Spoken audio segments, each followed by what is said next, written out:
Hi, everybody. Yes, hi, morning. Evening, day, It's moon about day. morning. It's about morning. Depending on where you are. Mars. What's up, curiosity? Sarcastic rover. It's yeah. always Mars Day It's- on Mars. August 24th. Yes, 2012. Well, it is. We always have to emphasize that. It is 2000, because sometimes it's not 2012. No, at one point it might be 2013 if we make it through December. Yeah, we stopped counting. Yes. Maybe we should stop counting. Is anybody counting anymore? Like, is the world still coming to an end? If the Mayans were lazy enough to stop counting, I think we should stop. Yeah. I just need to know when to wake up. Like, is that still a thing? Are we still freaked out? I think some people are. Are we supposed to be freaked out? My level of freaked out is like 1.5 out of 10. Because, like, that's what I'm wondering. Are the crazy people actually still... No, there's definitely crazy people. Okay. I was just wondering if the crazy people would stop being crazy until next year, or... They're all in Texas. Oh, okay. They just concentrated themselves. Yes, so that we can find them. I'm okay with that. Yeah, it's called isolation. You get Crackle now, by the way. I just wanted to point that out. So you can see what crackles. I've never understood that. They have Monty Python on there, so... Monty Python's on Netflix. I know, so... It's I'm just hit or saying. miss. It's hit or I'm miss. just saying. Ears are ringing. I'm sorry. Why are my ears ringing? Because you're not a planet. Yay. I'm so happy I got this shirt. Snort teeth, everybody. Snort teeth. I got mine from Threadless. Threadless is pretty good too. Forgot where Graham got a mixed bag from somewhere, one of the random grab bags. Yeah. Forgot which website he got it from, but it's like... Grabbag.org? No, it's a t-shirt website, one of those ones that only does like the daily t-shirts. Oh, that's probably Think Geek. I'm not sure. I don't think it was can see. ThinkGeek, it was another one, but he ordered, so every once in a while they have grab bags up. And I think for $60 he got 8 shirts. Mm-hmm. So... Grabbag. I don't know. T-shirt. Fact checking. Packed on that shit. Yes. On like white on rice. Anywho. Yes. What have you been playing? Yeah. Let's start. What have you been? Sunday came around, and after a long, arduous fight with Future Shop, I got my order. Yay. For Mario Brothers 2. Why was there a fight? Because they don't like shipping on Sunday. Oh. And they did, but they didn't. And it's like, this is going to be on your house on Wednesday. But I'm like, no. I can track it. It's right here. I'm going to get it on like Monday morning. So, I don't know. I got it on Tuesday. Like a normal person. Nintendo made another Mario Brothers game. There's really nothing overly different this time around. Now, this has been a thing in the news with I forgot which publisher saying that Mario is the most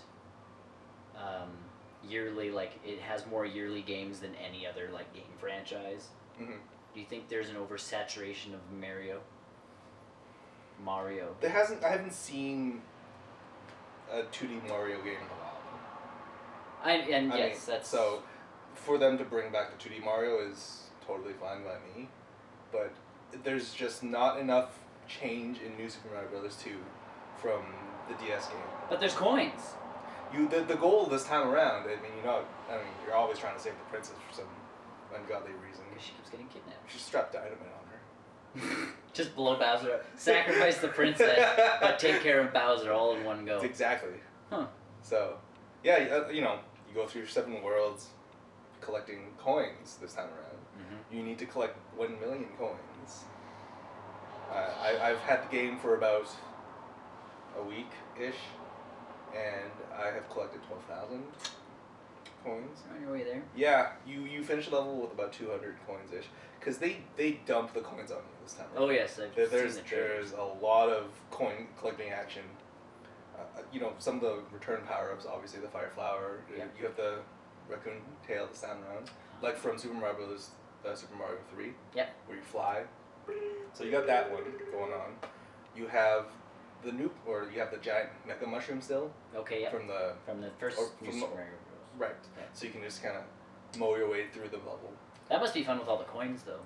I've only experienced that power up once though. Oh. Because some of the levels, it's a little bit more confined. Yeah. But there's a lot more coins Right. to collect. The new power ups include, well, not power up, but there's a sort of a gold ring. Mm-hmm.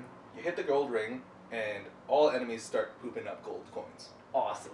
So. I love poop coins. It's a dirty, Yeah. dirty coins collection. Kind of like pennies. Yeah. The gold coins are your pennies. You have to collect 1 million of them. It's a lot of bending over. So you bounce on a Koopa shell, you throw the Koopa shell, and then as it's trailing along its weird path, you get gold coins. Sweet.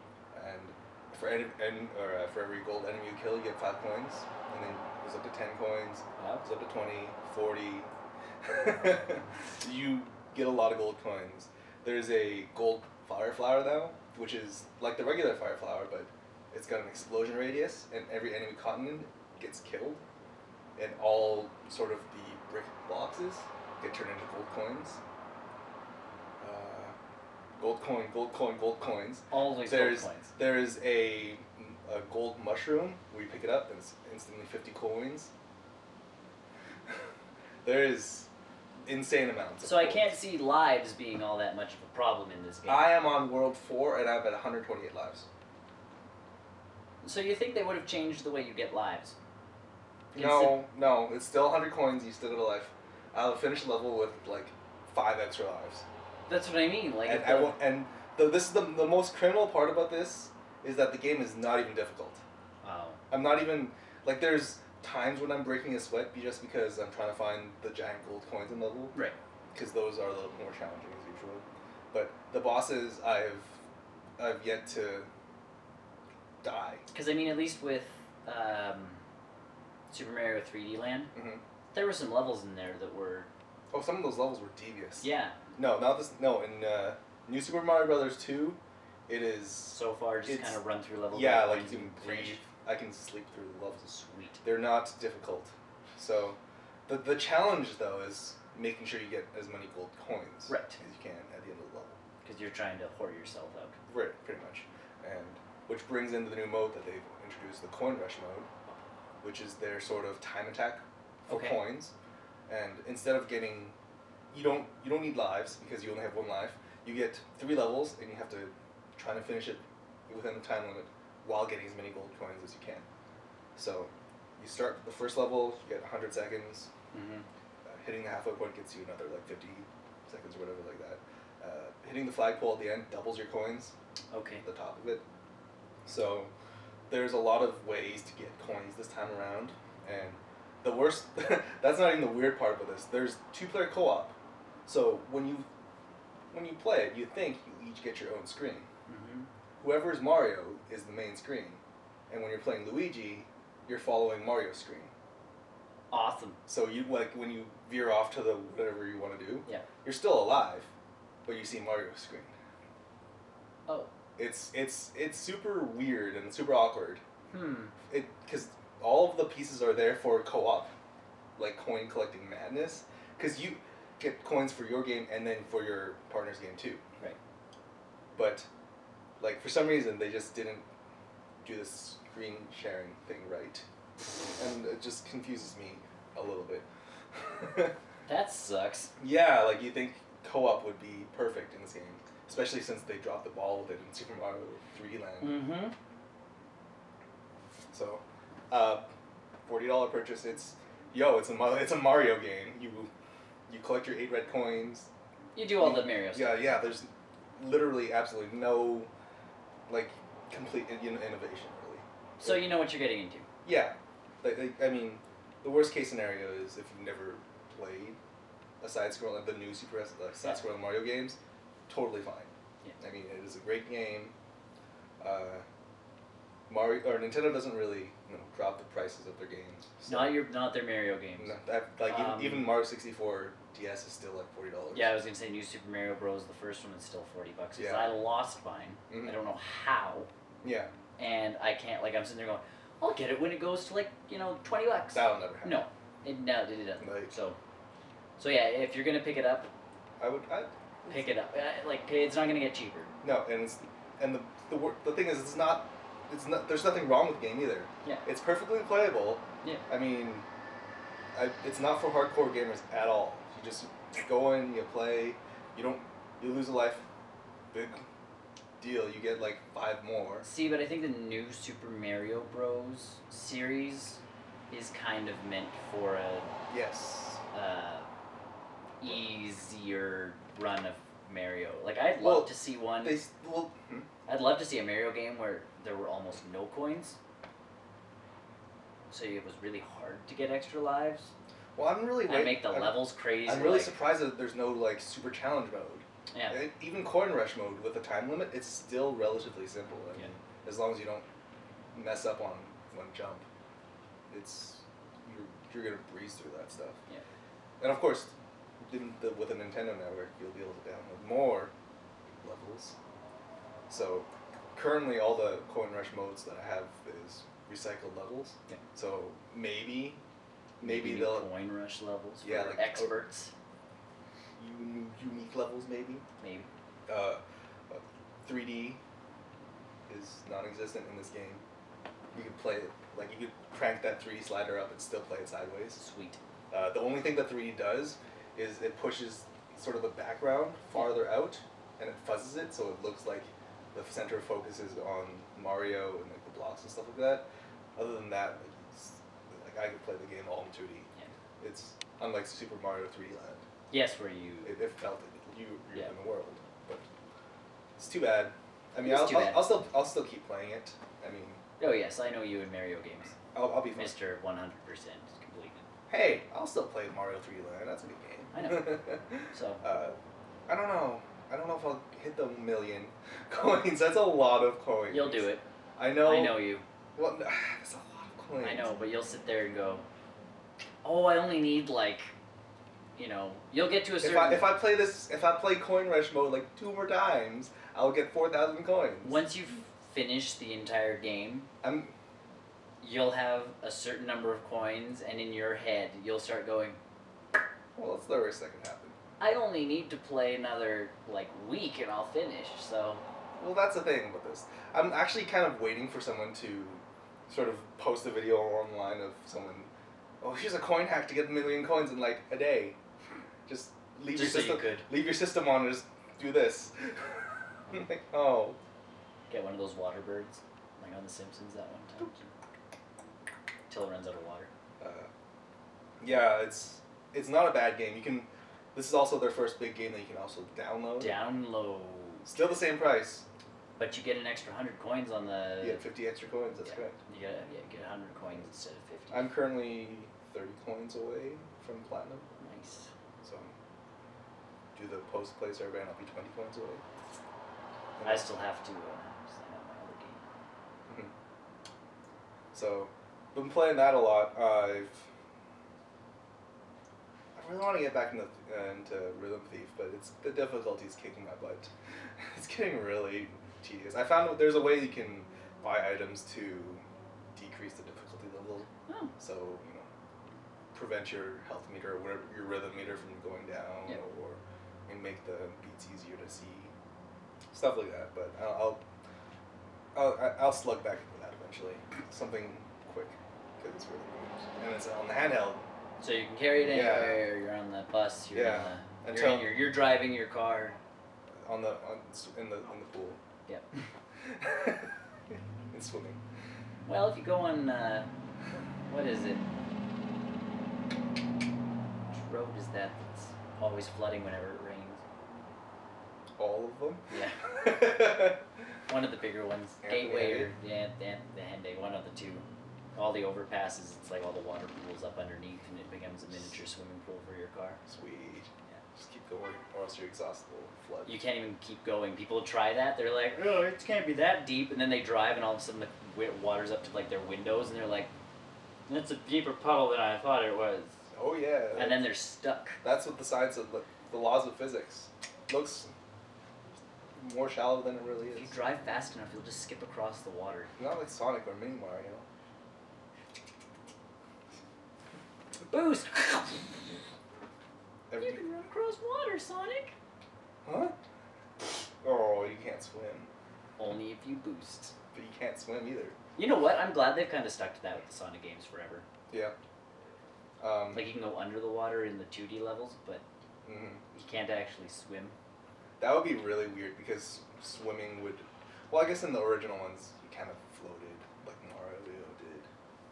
Yeah. You had an air meter. You had the air meter. It wasn't really an air meter. The music just started getting like faster and faster perpetually until like... You just died. Dun, dun, dun, dun, dun, dun, dun, dun, dun, dun, dun, dun, dun. The bubble's like right there and... Pretty much. Stupid Sonic can't breathe underwater. Duh. He's a blue hedgehog. He should be able to breathe underwater. It's because he's blue. Oh. I don't know. If he were purple, he could totally breathe underwater. Don't give him Sega ideas. I've already got like 12 different hedgehogs. Yeah, but like multicolored Sonics. Don't give him ideas. I thought that was Sonic Colors. Wasn't that the whole point? I forgot about that game. I forgot that game. You could transform. Let's not talk about Sonic. Into a rocket ship. Let's not talk about Sonic's demise. What else have you been playing? I picked up Sleeping Dogs. Yay! Which is the weird Square Enix game that kind of came out of nowhere. It was their rebranding of True Crime Hong Kong. Yes. If you remember that game, that was cancelled. I guess Square Enix picked up the rights to that game and started toying with it. They gave it to the United Front guys, who, if you're familiar, they were the guys who did Just Cause 2, the stunt open world game. Some of it kind of shows in Sleeping Dogs. You play as an undercover cop called Wen Shu? I don't know. You're the Asian one here. Wei. I get those names wrong all His first the time. name's Wei. Okay. I just don't remember what his last name is. But you play as an undercover cop trying to get your way into the Hong Kong triad. Yeah. Which is, for me, the biggest selling point about Sleeping Dogs is that it's getting into a triad? Yeah, always. I'm in one right now. Don't mess with me. Dude, Mo, what the fuck? So, the biggest thing about Sleeping Dogs is that it is not only based off of Hong Kong, Yep. it looks like Hong Kong. Now, other than minor differences. The true crime games have always been really good for them. So it sucks that they couldn't use the title because of Activision or whatever it was. They lost the license. Yeah, they lost the license to the actual title, but that's wicked. Like, I love those. That's why I loved True Crime Streets of LA. Yeah. Because it was LA. Yeah. And then they did New York, and I'm like, alright, guys, it's not like I haven't seen New York 200 times now. Yeah, like the thing about Sleeping Dogs, I guess True Crime Hong Kong. Yeah. It's really authentic. I mean, my only issue with the game is that I'm from Hong Kong. It was way more congested than what the game did. Yeah, but I even said that. Yeah, like everyone knows that Hong Kong is one of the most, most population dense cities in the world. That said, I mean, the overall environment really feels, like Hong Kong. Crazy, hectic. The Cantonese is really good in this game. Yep. Like I've played Kane and Lynch. I've played Deus Ex. The Chinese is okay in those games. They're not bad. Yeah. But in Sleeping Dogs, it feels like they just recorded 1 billion bits of pieces of audio from like Hong Kong. The Cantonese is more or less spot on for public the crowd chatter and stuff like that. When you're in main dialogue, you have what we call Chinglish, where they put random bits and pieces of Chinese words into English language.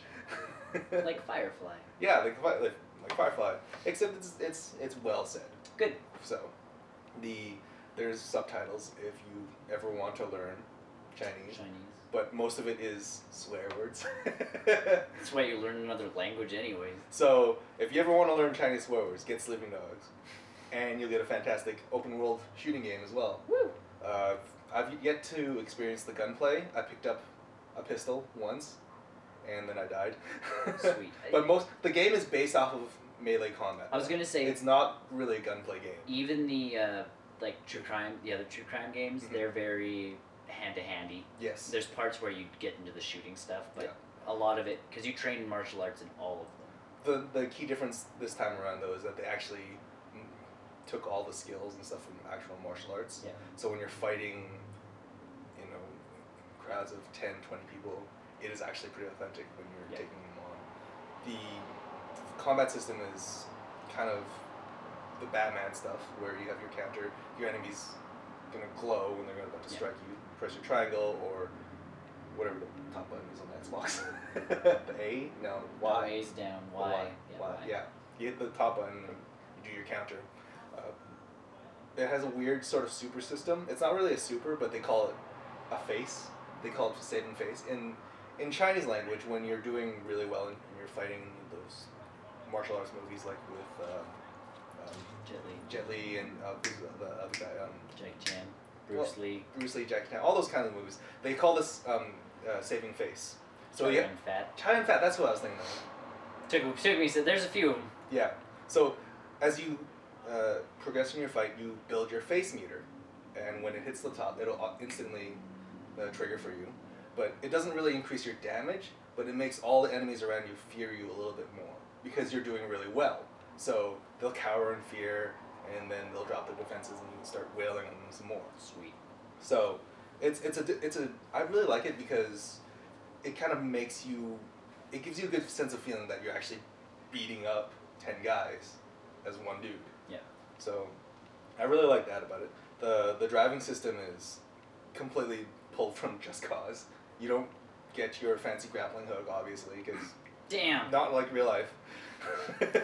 I carry a grappling hook wherever I go. One of the neat things is that you can sort of stunt yourself from one car to another.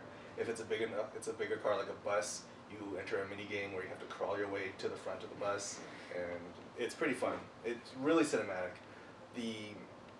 I think one of the things that has really kept me really going in the game is the social aspect of it with all my other friends playing the game as well, because it keeps track of not just your stats but your friends' stats as well. So say I think there's one that's called clean driving, where you have to drive for as long as possible above 60 miles an hour without crashing or stopping or something like that. So currently I hold the record in all my friends' lists of doing that for about, I think, a minute 14 or something like that. Yeah. So it tells you what it takes to beat the next record on your little HUD. And when you've beaten the top, it tells you, you've beaten the top, congratulations, see how long you can hold it for. So there's records from clean driving, wheelies on the motorcycles, there's jumps, there's combat ones too with kill streaks. Destroying stuff. Yeah, destroying stuff. I imagine when I get a gun, there's going to be gunplay stuff. Yep. Stuff like that. The neat thing about, and I've really played a lot of the true crime games, the story is that you play Wei as an undercover cop. You have to infiltrate the triads while keeping your undercover cop anonymity. So, yeah, that's a new trick. So you need to sort of balance whether you want to be a good cop or a triad in these missions, and you get rated at the end of them. So say if you are going to drive recklessly and kill civilians, your triad score might not, go up a lot, but you will lose a lot of points in your cop score. So, because you have two separate meters at the end of the mission, and you're trying to fill them both out, because you get more skills for each of them. There's no multiplayer in the game, which is kind of shocking in my mind, but they're story-based games. They're not. Yeah, the social aspect is there, and then I think that's the most you can really do about it. Yeah. Really, co-op would be weird because it is mostly just a single-player game. It's about story. The first true crime game kind of did a Star Fox-esque kind of chapter thing. Mm-hmm. So if you did, okay in this one mission, you'd go down this track. If you did really bad in that mission, you'd go down this track, and then you'd keep going. Your story would kind of do this. Mm-hmm. And I got to one point where there was a demon king in the sewers. So it was this really gritty LA cop story. Mm-hmm. Somewhat realistic, and then literally floating skull heads in a sewer. Okay, I haven't experienced and I went, anything like that yet. What the hell? Then I played True Crime Streets of New York with Mariska Hargitay as your police chief, the chick from Law & Order SVU. She's your police chief. So, game starts, keeps going, and it was just kind of, here's your story, play. So that one was good. And then when I heard they were coming out with Hong Kong, I was like, because I love my True Crime Streets of whatever games. Yeah, and Hong Kong is a big enough change that there's bright neon lights and. Well, that was LA was cool because it was LA, and you'd never seen a free roaming LA before. And then Activision was like, let's do New York. And I'm like, you guys just came out with Spider-Man 2 like 6 months ago. I see what you're up to, morons. They're just taking their own assets. It was all the same assets. So I'm like, jerks. You could have picked a bit, like, pick Washington, D.C. or something. Canada. Do it, yeah, wow. True Crime, Ontario. True Crime, Streets of Saskatchewan. Just riding your moose. Just fields everywhere. Riding moose. That'd be like a deadly do-right game. Oh dear God. But that's what I mean, like Hong Kong. Yeah, thank God Hong Kong is in there. So cool. Yeah, and the thing is, you drive on the left side. Yeah. Which is like a big, big change. Some people might not get that change right off the bat. I was fortunate enough to be like, okay, this makes sense to me. London would be another good setting. I think the PlayStation Mafia. No, not Mafia. It was cancelled. One of those cancelled games. Black Monday? Is that what it's called? I don't know. They had 2 of them. But an open world London would be fun. What's the cancelled PS3 game? Because for me, open world, I'm really sick of New York. Well, any sort of generic skyscraper town. Yeah. Because in Hong Kong, you not only just get like the fancy neon lights, you have like air conditioners up the wazoo, and you have like the chatter. It's just way different. Even France would be cool. France, you can play the Saboteur. Yeah. You get a little bit of a taste. But it's more of a noir game, so it's not completely, France. But I mean, you can scale it. Getaway. That's what I was thinking of. That's the one that takes place in London. There was 2 of them, and then the 3rd one got cancelled. Because London, I feel. There's like a 6-lane roundabout in the Getaway. Oh, there you go. So it's pretty accurate. I think actually Getaway is the first Getaway for the PS2 was an actual 1-to-1 with London. See, that and people didn't like it because big. It was big. It was crowded. Twisty. Yeah. And one of the downfalls of the game was it didn't really have a GPS. You just had to rely on your memory. Not memory. Lane selector colors or not colors. What's that thing called when you switch lanes? Signal lights? Yeah, your signal lights. Like, your main character would do the signal lights, and that's how you have to take shape. But that was just a game thing. Just go get Sleeping Dogs. It's awesome. It's one of the best open world games I've seen in quite a long time, and it will be for a little while until whatever Grand Theft Auto 5 hits. I think we'll see what they do, because Sleeping Dogs has raised the bar again. No planes, unfortunately, but it's the island of Hong Kong. You've got boats, so if you want to do some naval things, the boats are pretty good for the most part. I mean, I can't see myself needing that to go around the island all the time. Yeah, but the true crime game, they're kind of going off the true crime stuff, but they try to keep it grounded. Did you do any sort of kind of drug busting in the original True Crime games? As far as I know, yes. Okay. Or like from what I can remember. Because in this game, you would find a group of triads just kind of chilling. Yep. You'd beat them up, hack the cameras into the CCTVs. You would watch them at your little apartment place and wait for the dealers to come by, and then you would arrest them that way. Oh, that's cool. That's way more in depth. Yeah. Than just. And you build your cop score with that. Oh, cool. Because they'd sit there and kind of you get a call on your radio kind of thing, like we have this thing going on, blah blah blah, and that was kind of your random events that happened around New York or LA, just as we want to keep you busy while you're driving, so you can go and take part in all these little baby things. And the best part is like the driving and the dialogue and stuff like that. The radio stations are awesome. Yeah. It feels like I'm in Hong Kong. There's no sort of stutter in their translations because it's actually Cantonese. Yeah. In all the radio stations. I think there's like 2 English stations just for you. For the rest of us, yeah. Yeah, for the rest of you who don't understand what they're talking about when they're saying go eat hot pot. It's really good. I still don't understand that. There's side missions this time where you're doing favors for people. Okay. So you walk up to someone and go, hey, wait, I need your help for something. So I think one of the funniest missions I've done so far is, hey, wait, I need your help with something. I need a car. Oh, okay. Hold on a second. Guy walks up, punches a cop in the face. Go, go, go, go, go! What? Dude was sleeping with my girlfriend. No, what? You don't have a girlfriend? Well, no, but he's sleeping with this girl I really like. Is Is he her boyfriend? Yeah, but I really like her smile. And you're driving around Hong Kong, avoiding cars. Oh God. The writing's really, really funny. And it's more serious and funny at the same time. Because you have your main serious missions and your kind of goofy side missions. Yep. To the side. Yeah, it's a great game. I would recommend everyone get it. It's solid. The DLC is kind of lackluster right now. Because it's like, pay us $5 and get character boosters. Because you get a lot of money in the game. You don't. Money is not a problem. No. And it's all accurate too. The money system is accurate because you get Hong Kong dollars, which is, for those of you who don't know, every 5 Hong Kong dollars is about $1 of our dollars.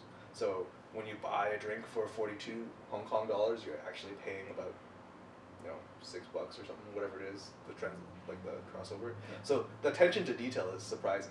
It's good though. I was surprised. No, because you've played a few games now with Hong Kong in them, and you've been. They're okay. They're all right, but they're not great. Yeah. But Sleeping Dogs really nailed the Hong Kong. The feel. I recommend it. Cool. I'll keep playing it for a while, for days to come. Until it has to go back. No, I bought it.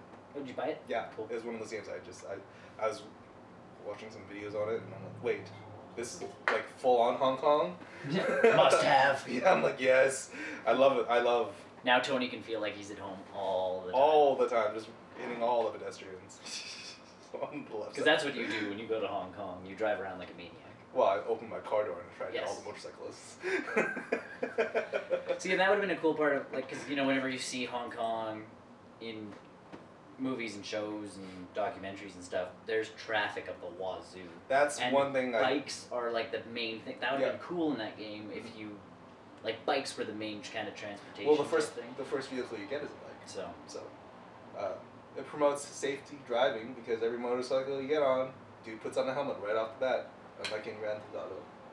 If you wait on Grand Theft Auto. Yes, you gotta wait for a couple seconds, and then he does it. But no, he does it regardless.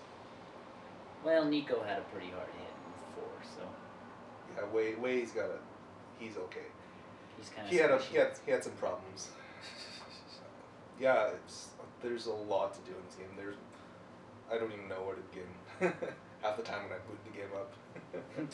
Do I do story missions, or do side missions, or do I do all the missions? Finish all my face missions so I can have awesome health and stuff like that. Yep, it's awesome. So that's kind of what I've been doing. PlayStation pushed me the 60-minute demo.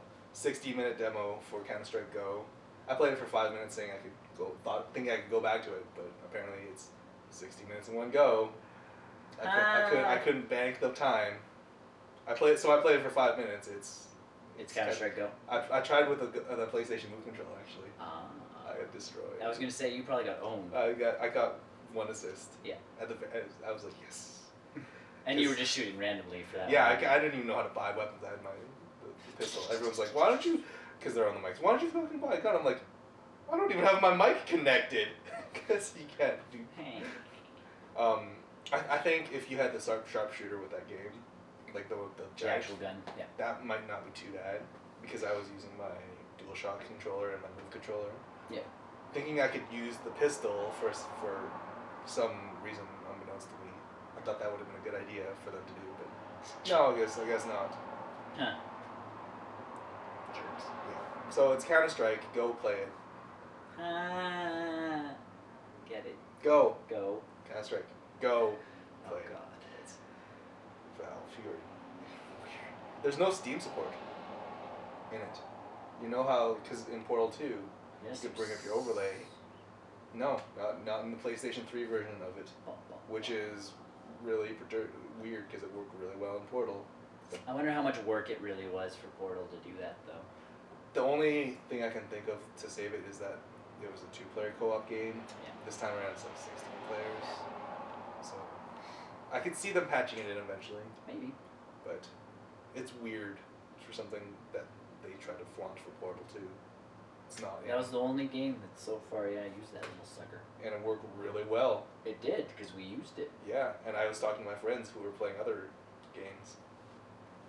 So, I Dust 5, whatever, finished. I'm going to install it. Woohoo! See what that's like. Another 12 hours. Yay! It's Eve. So that's what I've been doing. Have you been playing video games? I played some Steel Diver. I played 5 seconds of that, and I said this game's junk. The Periscope stuff's fun. No. It's cool to show off because everybody thinks it's a really great game. You think I played the Periscope stuff. Yeah, it's horrible. But it's great if you're sitting in like a group of people and you're like, and they're like, what are you doing? I'm like, just shooting boats. I'm a submarine. They're like, the game is still there. Yeah, it's not good, and the single player is horrible, and I can't believe that they honestly tried touting that as a launch game. Not even just a launch game, but like a big launch game. Something like, man, this game's gonna be awesome. Yeah. You guys should be all pre-ordering this one.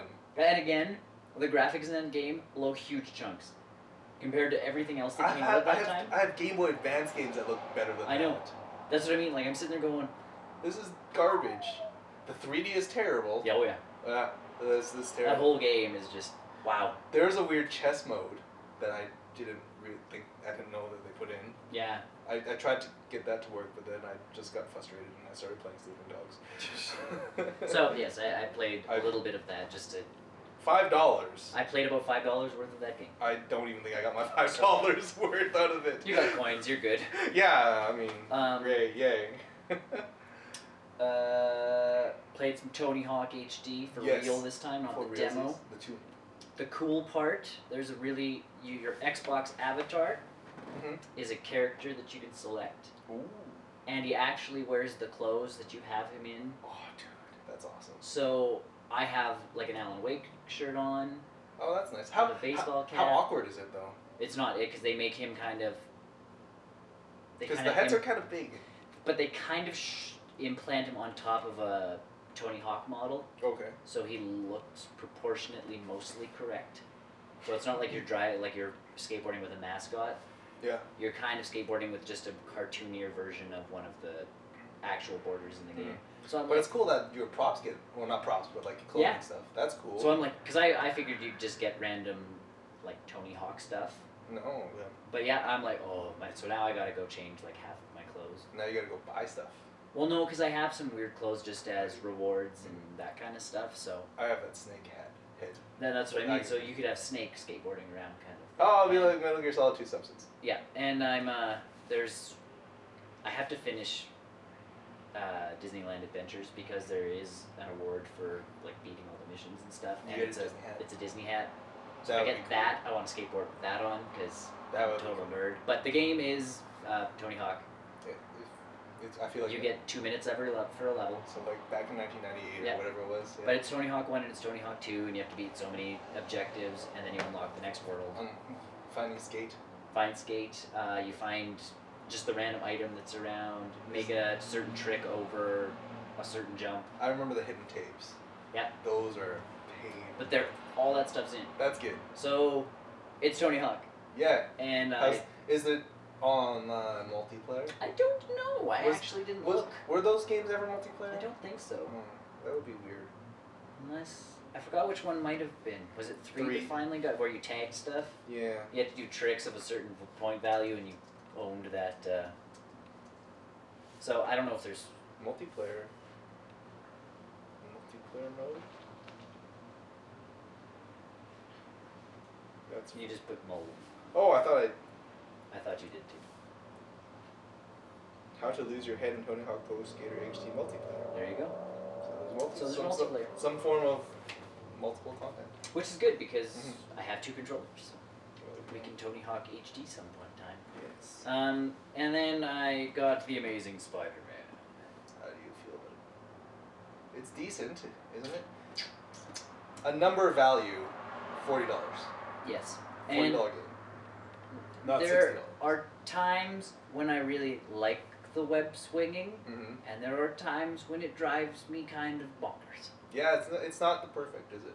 Like Spider-Man 2, I could swing around all day, and I think a lot of that had to do with the fact that you actually had to web onto stuff. Yeah, there's a point in the Amazing Spider-Man game where if you reach high enough, you don't get webs. You don't get webs, but at the same time, in the old game, if you webbed onto something, you could literally, as long as momentum was carrying you, you'd swing around whatever it was. In this one, it's just sort of a canned thing. Yeah. It's it will attach to a building, but the physics aren't there. Yeah. And you saw him that one time I did it when I did the web rush. And you just grab onto nothing. Yeah. And I've done that like countless times because I have 400 and some comic book pages. The comic book pages are annoying as shit, aren't they? And they're everywhere. Especially when it's like, you have that one moment where, the half split second where you know that there's a page there, but you skip right past it, and then you try to web rush back to it, and it's gone again. It's a flying page. Oh. So, and I didn't mind like Rhino being, and spoilers, I think we talked about it already though. Rhino is a rhino that's been injected with the human form of the cross-species thing. I think all the animals, like Scorpion and stuff. All of them were. Yeah. So I dug Rhino. I thought that was kind of a neat twist. And then Scorpion, and I'm like, okay. Whatever. Okay, that. I haven't hit the Felicia Harding stuff yet. There's only one little kind of mission. Oh, that's too bad. She breaks into a bank. Yeah, I've played that. Yeah. That was in the demo. Yeah, it's the demo. But that's. Oh, that's too bad. But then you have to take pictures around town. Mm-hmm. You finally get a camera from Wendy Chang or something like that from the. That was a weird sort of tie-in to the people. Yeah. So either way, you start taking pictures, and she sends you on weird little missions that are supposed to kind of hint at other stuff. Well, there's like a Hydro Man mission. Oh, that's neat. Where you take pictures of stuff, but Hydro Man is now a cross-species of some kind. Of water? Did they inject human? They don't explain it. All they say is a cross-species caused all this damage, and he came. Something burst out of a fire hydrant, and I'm like, oh god. And then there's one point where you climb up to a building, and there's a giant nest because the vulture is also a cross-species. That's even worse though, because everybody that game has turned every one of his villains into a cross-species. So I'm like, it was cool for like 2 minorish type villains, but they're doing it to all of them. So, are they gonna put Venom as a cross-species? Are they gonna put like Green Goblin as a cross-species? I'm just like, yeah. I'm sitting there going, oi, if this is where the movies are going, I am really scared. Yeah, because for the Rhino, I thought that was a really cool. The animal ones are fine, I think. Well, I mean, most of his bad guys are animals once you think about it, but. The Vulture, I don't know. But the Vulture was kind of a bigger bad guy, though. Yeah. And the Vulture's entire intent was he sucked the youth out of young people. Yeah. Because he was an old dude. Yeah, he had the technology for that, and then. Like Rhino, Rhino was a shrimp dude who got into a rhino costume, and he had, Napoleon issues. Like he was a wimp who all of a sudden got strength, so he just started beating stuff up. That was his story, so you can kind of play with that. Scorpion, again, is another weird one because... He was just looking for money. Well, Scorpion got paid to put the suit on by J. Jonah Jameson to take out Spider. Yeah, and then he got fused with it. And then he got stuck in the suit. So that was his whole thing, was now all of a sudden he was a crazy person stuck in a suit that spat, like acid. And now in the game, he's just a Scorpion that's been injected with human DNA and is now half human, half Scorpion. I don't know. So, okay. Like, you can play with 1 or 2 characters, but every single one of them, I'm just like... Is Alistair Smite more in it? Yeah, he gets. Okay, that's good then. Well, because he really starts sending robots after you. Goody. Well, you got it from the library, right? Yeah. So I feel as if it goes down to like $30, I will get it. I'm almost done. Or maybe I'll just keep borrowing it from the library because it's fun. Yeah. Yes, there are fun. It's not too bad. Parts. If I ignore all of the little side story things, yeah, I'm down with it because you're trying to find a cure for, because cross species have essentially become, werewolves of a sort. So if you get bitten by one, you get infected. Yes. That is the way it works. So it feels like a really fast game too. Like in terms of story, like I feel like I can just bullet through that in like 2 days. If you ignore all the side stuff, yeah, you can get the story done like. Yeah. And especially, I'm at a point now you can rescue sick people and take them to little hospitals that are set up all over New York. Mm-hmm. So I looked at my map before I quit playing yesterday, and there was at least, I'm going to say 20 dots, and you have to take them one at a time. Oh. And then, so monotonous. And then I upgraded my spider trackers to track crazy people that escape from the hospital. Great. There's about 30 of those. Do you see the random crimes too? And the random crimes, once you finish them, they're done. Yeah. So I like those. Those I feel okay with. And those are at least action-y. Yeah. And apparently though, there is a set amount of stuff to do in that game. Yeah. Like in terms of 100, like getting everything can be completed. Yeah. At one point in time. Which is kind of my problem, because in Spider-Man 2, the random crimes just kept getting generated. Yeah, they just keep going and going and going. Yeah, and this time it's just like, you only have like, say, 30 of them. Yeah. So it's kind of a problem for me.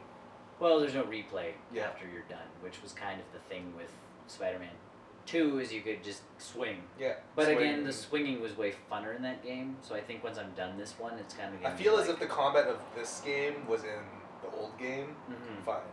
Because the combat feels really well done. Yeah, I like the combat. It looks good, it's fast-paced. You can escape back, you can go forward. It's not overly difficult, but then there's a sense of, like, you need to know when to dodge and stuff like that. Like most of these action hero games. Yeah, no, so if I ignore parts of the story that just kind of drive me crazy, because I dig the cross-species thing, just not for every bad guy. Green Goblin's a cross-species with the Goblin. Obviously. Goblin. Cross-species of the Goblin, Green Goblin, and the Goblin and... No, it's the Green Goblin's DNA into human DNA. That makes sense to me. There you go. Dr. Octopus is just an octopus that's been injected with how does that work? That would be weird. They haven't said anything about him, but one of Alistair Smythe's robots has arms that are very tentacle-like and clocky, like crab. So it's like allusions to Octavius. I'm kind of like, I see where you people are going with this one now. Apparently there's, if you read into the files of the game, not like the game files, but like the backstory, there's reports of a black goo. Yes. Somewhere. So I'm like, wow, that's really weird. That's what I mean. Like, this game is alluding to things that it shouldn't. Everything. Things that it shouldn't do until the movie does it. Yeah. Kind of thing. Yeah. So yes, I find parts of it fun if I ignore other parts of it, and I think because I only have it I think till tomorrow. So the next time I play, I'm just gonna blitz and finish the story because. Well, I put my hold back on it. Because I found that, especially when I saw all those dots to save people, I'm like. You were overwhelmed. I am done because that's gonna take me an hour. Grab a guy, take him to the hospital, drive, because they put them in little groups of 3 almost. Oh. Like there's a guy here, and there's a guy here, and there's a guy here. So you pick this guy up, you take him to the hospital, you go back, you pick this guy up, you take him to the hospital, you pick this guy up, you take him to the hospital. It's not like you can do like a big ring and just kind of work. Yeah, and just kind of work your way in. You go from here to here and back. And it's like. Well, that's monotonous, is what that is. So it's like, why did you put this in the game? Why did you put this many sick people in the game? At least make it weird so that maybe put up a fight or something, I guess. They complain while you swing them to safety. I could see it if like they were sick, but then they started fighting you, so you had to beat them up. Yeah. Nope. They just complain while you carry them to a hospital so that they can be saved. Apparently. Because they're ungrateful. You start swinging. I think I'm gonna be sick, and it's like. And then Spider-Man's rebuttal never really matches what they say. It's not his. He's not quite. How do you feel about the terrible one-liners? I'm okay with the one-liners. I actually don't like Spider-Man's voice. Oh, okay. Just because, like Andrew Garfield, I know he's older, but he at least sounded a little younger. Yeah, this guy sounds really young. This guy sounds older to me. Do you think he sounds older? Yeah, he sounds older than Andrew Garfield to me, so... I don't remember the Spider-Man movie. As a connection to the movie, I feel that it's... They brought nobody back from the movie, so... No. And I mean, Emma Stone's character model doesn't even look like Emma Stone, but... Connors was the closest one. I saw Connors, and I'm like, so you guys can obviously do models. Why doesn't Emma Stone look like Emma Stone? Although it's not Emma Stone voicing Emma Stone. But Emma Stone voicing Emma Stone, who doesn't look like Emma Stone. Yeah. I feel that Peter Parker's voice is a little too mature. Yeah. So, not quite the perfect Spider-Man game yet. No. I still think Shattered Dimensions was pretty damn close. The best of the modern ones. Go back to a level-based game. No, thank you. I like my open world Spider-Man games. I like them when they're done well. In this one, I still feel that... Yeah, they're still lacking a little. Yeah. Spider-Man 2 was still the quintessential, like, Spider-Man swinging game. I think it's even the quintessential Spider-Man game. Yeah. Even. So Rocksteady. Fix Spider-Man. You fixed Batman. I don't, like... I think Shattered Dimensions, Beanox did a really good job. Yeah. I really liked that game. And I'm like, wow. And then they're doing open world, and I'm like, sweet. Because you guys will fix the web swinging that everybody else has screwed up in the last... All of them. 5 years. And they didn't. They added the... web rushing. Which looks cool when you chain them together. Yeah. Like, you don't pause the game, you just keep hitting the button. Yeah. You look really wicked. Yeah. But just swinging around is not... I feel as if there could have been a bigger emphasis on the wall crawling stuff too. Yeah. Because with the inclusion of the weird web escape thing, I didn't feel the need to wall crawl anywhere. No. Yeah, my Spider-Man never really crawls along walls. He's stuck to them, that's about it. He just zips. And then he sticks. And then I'll take like 5 steps just so I can get the stealth takeout. Yeah. And then yeah. That's all you can... That's all she wrote? Anything... No. I booted up DC Universe again and deleted one of my bad guys and created a new villain. Yay. And... yeah. I haven't even... It's updated mine. Now we'll be here for a couple hours. Well, I mean, you can always back out of an update. You can. You missed it, I think. No. It's down here. I don't have PlayStation. Either way, yes, that's what I've been doing, playing. I feel like I played the better games, at the very least. I like my Tony Hawk. Yeah, Tony Hawk was good. My Tony Hawk was a nice actual... And I haven't had a ton of time, because Monday and Tuesday were kind of cuckoo. You're occupied? Cuckoo. Occupied. Cuckoo. So, Occupado. Yeah. So... But yeah, DC Universe, I think if they'd let me skip the first little bit, like, when you have to, okay. When you have to go through the spaceship at the Brainiac's little spaceship at the beginning for the intro to teach you how to play. I feel if I could skip that and just go into wherever I'm supposed to start. Save the world or destroy the world. Well, if I actually start Metropolis, I'd be okay.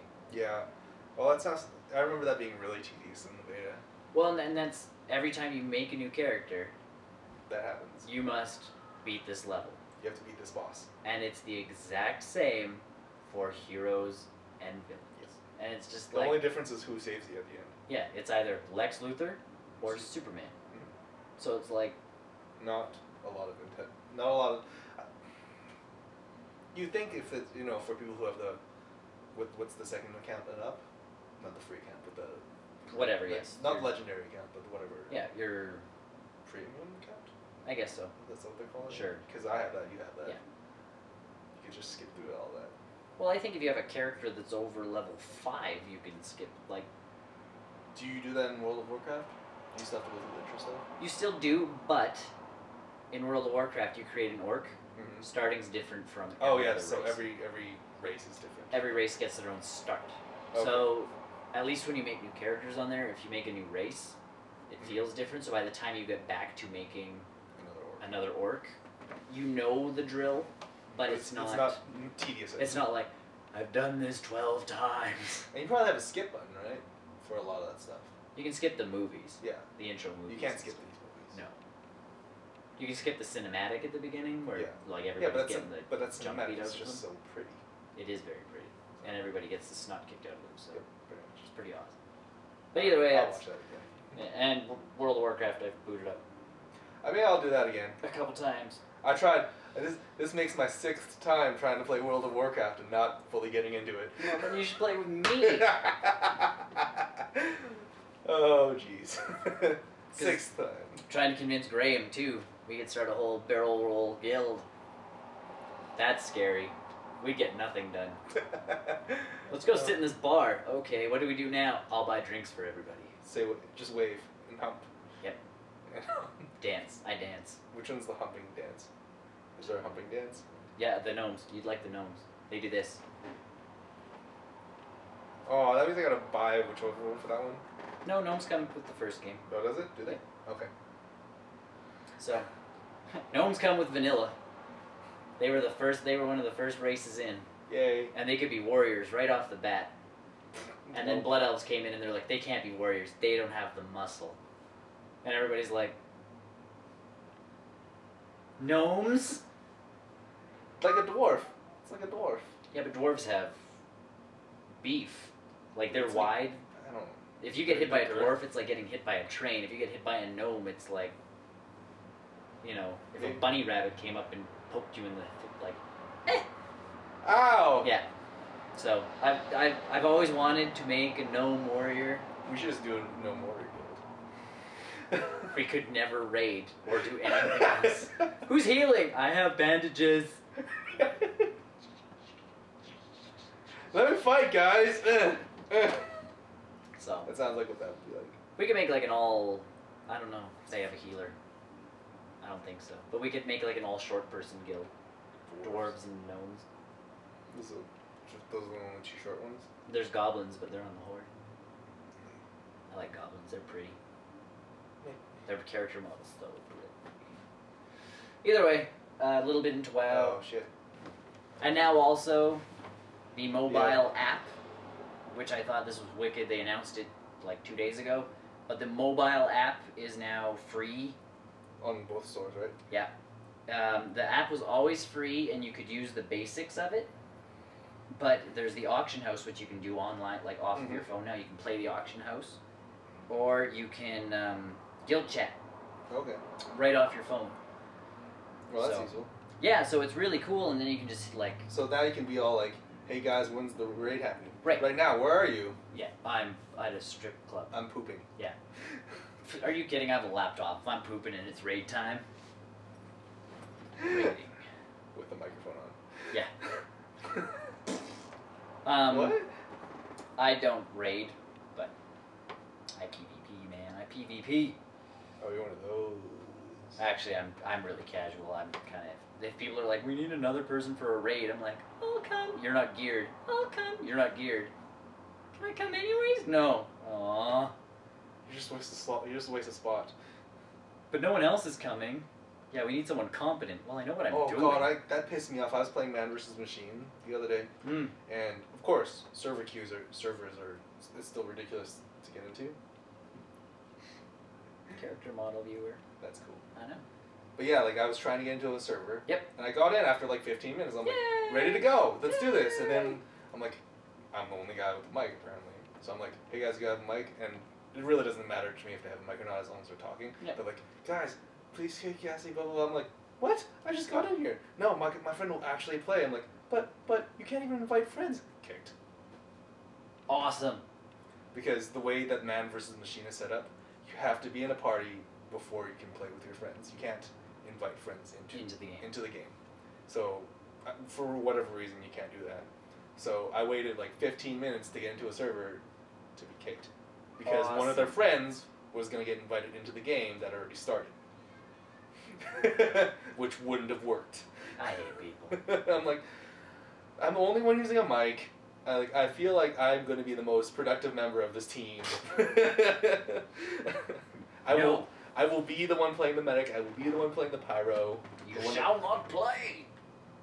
I'm not even going to be the douche that plays sniper. Because sniper is actually the most useless class in Man vs. Machine. Because you have waves and waves of machines. Yep. You only shoot one round at a time. Yeah.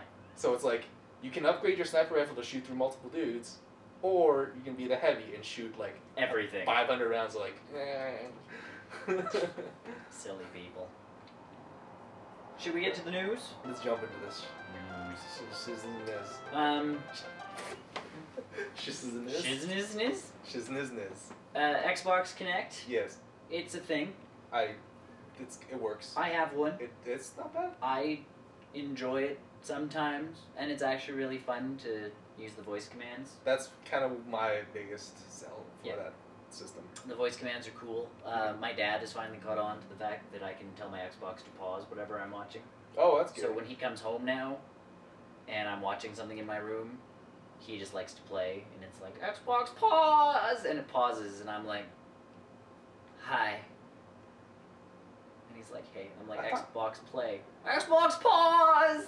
See, I'd be the douchebag and say, Xbox shut down. It doesn't shut down. You have to say Xbox stop, and it will stop playback. And then you'd have to say Xbox go home, and then say yes before the other person could say no. Oh, okay. So there are a lot of kind of checks and balances to make sure that you're not... The douchebag. But to shut down, you go Xbox settings, Xbox shut down. And because I've turned off Xboxes before with my voice. Yeah, you can, and that's great. Like, I'm sometimes... It is yet to do that thing in the first trailer where a dude walked up and it turned on. Yes, but that's because... We're still waiting for that. Well, I would turn that feature off, because I don't want my Kinect watching me while I sleep. I have to show you that video of people having sex in front of Kinect. Yeah, see, that, It's funny. I don't need that. It's funny. I don't need that. So, but either way, the Kinect, I believe was going for $150. Yes, it's still pretty kind of pricey. Yeah, but is now taking a price drop. $110. Okay. Are you more interested in Kinect? For $110. Now, I don't have Xbox Gold. No. So I wouldn't be able to use Netflix. Correct. Or YouTube, for that matter. Correct. Which is kind of the voice video stuff for me. It's still kind of a little bit high. If they put in, like, Dance Central, one of the three. Yeah. One of them. It doesn't matter which one. You'd be closer. You're very close. That's what I mean, like... Because I saw the Gunslinger pack, and I think, oh god, Future Shop had the most ridiculous sale. It was like $50 for the Gunslinger pack. Wow. And I was like, buy, and like, not available online. You have to go to the store. And then I checked the store stock, sold out. I'm like, fuck. But it was $50 for like that and Fruit Ninja HD. Oh yeah. So I'm like, this is an amazing deal, and I couldn't buy it. Oh. But if they bundled in Dance Central, I think you'd be closer. Yeah, because that's the only reason why I can see myself getting a Kinect. Yes. To dance around like an idiot. Well, that's if you don't have Xbox Gold, it's almost not worth owning an Xbox. Like, and I can do most of that stuff on my PlayStation now. Yes. Even little on my PC, so. Xbox pause. Press the X button on my controller. Yeah, but sometimes my controller's so far away. That's why I have 3 controllers. One's charging, one's a useless, non-DualShocky one, and the other one's right here. There you go. See, and when I sleep, because sometimes when I'm falling asleep, I keep my controller off the bed, because I'll roll, and it will fall off the bed at like midnight, and attempt to wake up my father. Because apparently Xbox controllers weigh 800 pounds. They're a little bit heavier. Well, but I don't know what it is. I don't know. During the day, it falls, and I don't know it's fallen, and I'm like... Because I can't hear a thing. Midnight, falls on the ground, sounds like a plane just landed in my house. Ka-chunk. Yeah, so, I don't know. Either way, Kinect, $110. That will definitely get people, though. It will get people. It will get people, for those on the fence. Because it still comes bundled with Kinect Adventures. Yes, and there are enough, like, Elmo, the Once Upon a Story or whatever it is fairly cheap now. I think Disney's one is really cheap. I think they're both about $20. So as a family kind of game toy thing, it's cool, and you can still get in the Zumba games.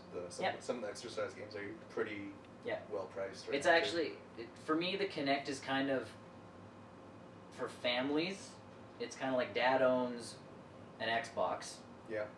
For his Modern Warfare. And then you buy the Kinect so that you can play stuff with your kids. and so your wife can do the workout stuff if she wants to. If she doesn't play like Modern Warfare and that kind of that's my thing. There's the gamer in the house or the gamers who play the actual games. Then there's your Kinect for kind of your social or younger crowd. You know, I'm really surprised. Like with the Kinect, they've got a really good, forward thinking on it. They're really putting a lot of time into it. Yep. I'm really surprised Microsoft hasn't put money towards voice recognition technology. I know. Or like some sort of Siri-like device, not just for Kinect, but for everything. For Windows 8 and Windows Mobile and stuff like that. Like if they could do that with Kinect, I think that'd be great. And it's probably in. It would be like, hey, what's this Kinect? What's the score for blah blah blah? And then it would tell you. Yeah. Or like, or like. But we are getting kind of closer with that because the Bing stuff. But this winter you got Internet Explorer coming out for the thing with voice search. So that's kind of it, but that's what I mean. Like it's not as fine grained as S-Voice or Siri. It's little by little. Yeah. And I mean, considering these are free updates. Yeah. You pay for Xbox Live, but free updates. So is Explorer going to be gold exclusive too? I don't know. Because everything seems to be gold exclusive. Yeah, like I think Crackle's the only one that you don't have to pay for. I'm not sure if you might have to pay for that one. That would be even worse because I can just log into PlayStation Home and watch Crackle. Yes. In PlayStation Home. Yes. So I have to log that up, turn that on sometimes, see what that game is like. Home? Yeah. I almost forgot about that. It's still home. Weird. Yeah. It's weird, not buggy, but it is kind of super awkward. Yeah. It's a different type of experience. Either who. Yes. So we're digital media. Yes. We don't print things like normal people do. Barrel Roll definitely doesn't. We do, but Barrel Roll does not. Barrel Roll does not. But was it Game Informer that died a couple months ago? I believe it was. Was it Game Informer? Did no. They finally. Well, it wasn't Game Informer. PC Gamer. PC Gamer, I think that died a long time ago, actually. Anyways. One of those. And one of those popular magazines. Another one of those about to say their farewells and adieus. Nintendo Power is saying goodbye after a very long over 20 years of loyal publication. Yeah. Every month they had something going on, but now we are saying goodbye to it. Print, man. Oh, it's just dying form. And it's funny because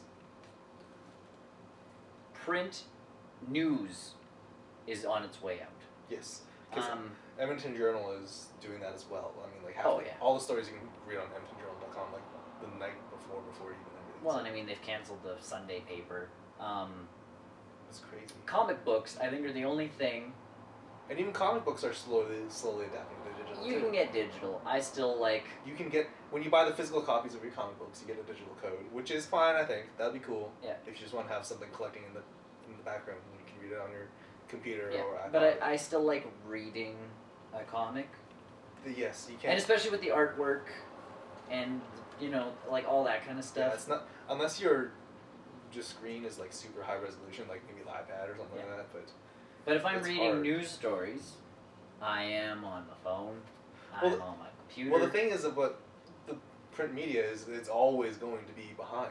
Yes. You can never catch up with it unless you have some sort of like space age updating device like an iPad. Oh wait. Oh, that's it. Yeah. Oh. Back to the iPad and back to like the tablets. So like it's just dying. And here's the other part: Nintendo Power, as fun as it was very biased. Yeah, they did. They are Nintendo Power, brought to you by Nintendo. You never saw ads for any other like. Oh no. Games in there like PSN or PSM. Like when you see an ad in there, it'll say Xbox on there. It'll say Nintendo if it's for another game. Yes. If it's a multi-platform, they'll do that. They don't. Yeah, they'll do that in Nintendo Power, but they never talk about. Oh no! If it's a multi-platform game, it's a. Yeah, it's not in there. Now, new Mario game coming out, 20 pages dedicated to it. Yeah, here's artwork. Here's 5 pictures of Shigeru Miyamoto. Yeah, and here's a poster in the middle. And yeah, their reviews were, even if a game really tanked, if in that. I'd like to see what they gave Kid Icarus because people loved it, but people hated it. See, and that's the thing. Like Nintendo Power would have, even if they wouldn't have liked it, it still would have been like, this game was okay. Here's its redeeming qualities. Yeah. And it's like, okay, that's odd stuff to talk about. It's very strange for like a publication to be just solely. The only thing is it did get exclusives. Yeah, but even nowadays, by the time they came out with digital media now, all of that stuff's old. Because we get press releases from Nintendo. Yeah. And then you'll see them the next month in Nintendo Power. With the onslaught of like Twitter and stuff like that, it's hard. That's what I mean. It's hard to keep secrets that long nowadays. Yeah. I'm really surprised Game Informer gets all their stuff kept so secret. Yeah. Because in the past couple of years, you've seen Game Informer like exclusive Assassin's Creed 3. They'll have something on their title. I'm like, where did this game come from? Yeah. Right. But yeah, Nintendo Power, 24 years. I'm honestly surprised these guys didn't try and go digital. I mean, there's a huge push on the eShop with the 3D videos and the new stuff like that. Mm-hmm. I'm really surprised they didn't try and resurrect it in some sort of 3D Nintendo Power magazine or something like that. Something like that. Well, and I mean, look at there's that 100 classic storybook thing. Yeah. That you hold the DS sideways, flip through some stuff. So even if they did a little chart and you just picked an article and you could read through an article. See, I'm even thinking a little bit farther than that. Like have a separate app. Yeah. That would update every once in a while, because there's the newspaper stand in the iOS, which would automatically update your subscription. If it did that on the 3DS, you could have not only just news stories, but have videos in your articles that are in 3D. Yeah, and they kind of have something like that on the 3DS. They have that. They have something similar on the Nintendo Wii store. Yep. I don't even know what it's called. Like the news. I forgot what it is, but there's something like that. I think on the 3D, like. The 3DS has very limited support. It's just very big. Yeah, it's very baby. Yeah. But yeah, that's what I mean. Nintendo Power. I'm surprised they didn't go digital.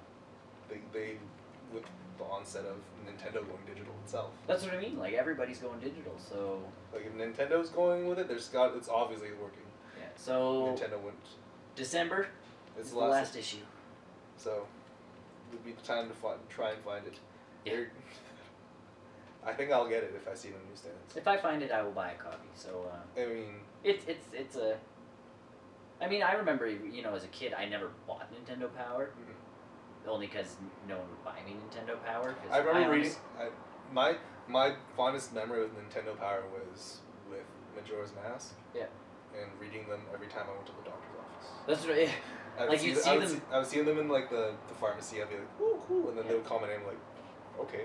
Yeah. And then I'd go there every 2 weeks to read a new Nintendo Power. Yeah, I got a few of them free. Yeah. And I kind of just started reading, and then it's like, oh, this is cool. Okay, and then I got them cheap enough that I kind of kept reading. Because it came out at the same time GamePro came out. Yeah. GamePro, that's the one we're talking about. Go. Yeah. But GamePro has their own website to go with. So. See, and I mean that's the thing. Nintendo.com. Is there a NintendoPower.com? No, they were part of just Nintendo. Nintendo, right? Yeah. So that's what I mean. I'm not sure if these guys will still have a job on Nintendo. Maybe the Nintendo website will get a little bit more article-y or newsy. Yeah. Which would be nice. Yeah. Because if you go to Nintendo.com and there's no blog. There's it's sparse. Yeah, because if you go to Microsoft and PlayStation, they have their own. Their own section. Almighty. They have their own section, blogs and like videos and. Well, and Major Nelson goes apeshit on the Xbox one, like. Yeah, like PlayStation's got its own blog. I think they started the blogs before Microsoft did. I think. Probably. So, I mean, they're caught up. Nintendo should probably have their own sort of blog, and they have their E3 stuff, but that's just. And they used to have a forum, Nintendo, ages ago. Yeah. And then. I'm not sure if they still do these, but Camp Hyrule used to be a big thing. I remember that. I did a couple of those. I think I'm too old now. I don't think they exist anymore. Because I did a couple, and I entered some contests, and it was fun, and you could chat with your... Don't break. You could chat with your camp mates on forums. So, that's what I mean. Online virtual camp. That looks like the last one I attended. CampHyrule.com. Oh, it's being archived by someone. Damn. So, there you go. Either way, Nintendo Power. I won't miss you, but it's a shame. Weird. Yeah. It's weird, but it won't be at the same time. Yeah, at one point it's kind of like, wow, this is, it was always comfortable to have it there. Yeah. now it's just going to be EGM and not EGM. Game Informer is EGM. But PC Gamer will be on the. Yeah, and PC Gamer doesn't even do games anymore. Or they do, but they do computery things. It's always It's always the computer and then the games. Well, and then I mean PC Gamer, and then they have the little disc with all the demos on it and stuff. Pack machine. There's something in 2008. When? The 4th? One snapshot. This is awesome. This is an awesome website. Ah, the Nintendo private policy. Okay, I guess that makes sense. 2007. That sounds about right. Let's go to the last one. It'll be that something. Fire, earthquake, interdimensional time warp. Let's face it, Campfire has not been the best of luck over the years. Wow. Oh, I want to win. I think it's a little too. I think it's a little late. Damn it. Yeah. Either way, Nintendo Power gone. Yeah. Good times. Yeah. Diablo 3. Yes, people still play it. And we've been talking about it almost weekly. Yeah. Something keeps happening. Yeah. Either way, with the next patch it's still not out. Eventually. Eventually. Yeah. The Paragon system, it's working its way in. Yes. So how many extra levels? I believe 100. Wow. It's a few. It's a few. Now, from what I have read, you cannot add more skill points to your skill trees. Okay. So you're stuck at whatever you've picked up to level 60. Mm-hmm. But your find magical items stats improve with every level, and find gold stats improve with every level. So by the time you reach level 100 in your Paragon system, you should have about a 300% extra chance of finding magical items. So 100 when you're 100 levels 60? Yeah. Wow, that's weird. And you only see that in Korean MMOs. This gives people, I guess, another opportunity to go for like seeking. Well, keep playing and Items. leveling. Yeah. But to me, this kind of limits you for an expansion. Well, it depends on what they're. I mean, Diablo 3 is still really, really young. It is, but you know that they must be thinking expansion. Oh, they've got to be. But to me, you either raise the level cap with an expansion, or you add new skills and somehow find a way to give people more skill points. I'm really surprised because a lot of anytime people or Blizzard or even or Valve games, whenever they update their games, people really comb through those updates to see if there's any sort of changes to the game, any future updates to patches, because that's how the machines were first revealed in the patches. I'm surprised no one's found anything for Diablo 3. I'm not sure if people really parse through it as much. Like, when Warcraft has a patch coming out, good God, people go through that stuff. Right. Valve games are under the same scrutiny. Yeah. So, is there more Diablo on the way in terms of more patches? I don't know. There's supposed to be, because there's still PvP content to go into the game. Content, I'm not sure. They haven't really talked about that. Like a new class or anything? I don't know. And this makes me laugh because Blizzard said that people went through Diablo 3 faster than they thought they would. Well, you've got how many people playing through it? And I'm sitting there going, you're giving this game to a bunch of people who have been playing Warcraft for the last how many years? Mm-hmm. Right? So all of a sudden you go, here's this littler game, all of our Warcraft followers come check it out. Yeah. I don't know. Does this make you... Because what level is your dude right now? I'm 40 something. So you haven't even hit the max and you've already finished the game. Yeah. You don't have to hit level 60 to finish the game. And I can understand that some people would like to keep going as to level... get to level 60. That's a good goal. Yeah. Get your achievement. Yeah. But to me, I don't know, another 100 levels. But I think seems a little outrageous. It's a little overkill. And the fact that they give you a 300% chance to find magical items, again, that's all that's going to drop. And wouldn't that defeat the purpose? And that auction house is going to get flooded with stuff. Yeah, it's going to be even harder to find to sell items. Yeah. So for the dude that made, what is it, a 10 grand or whatever. Yeah, tough luck now, dude. Yeah, because I mean, everybody's gonna just, and again, I don't know, people magically keep buying stuff off that auction house, so maybe there will be that one guy who's like, I want this sort of awesome. I don't want to play in it. I don't want to work for it just one day. I don't want to play the game next week. Yeah. And why are you playing the game? And what are you going to do with the magic sword of awesome once you have it? I can't use it yet. Yeah. He can't use it yet, or he'll just sit there and, like, join... Well, he'll join multiplayer maps and just stand there like, you guys should inspect me. Inspect me hard. Because he's got a hard-on for being inspected. Yeah. So yeah, Diablo 3, new update, which still doesn't have a date. So this isn't even in the game yet. Yeah. This is just in the next patch. Blizzard has a lot of talk and no bite.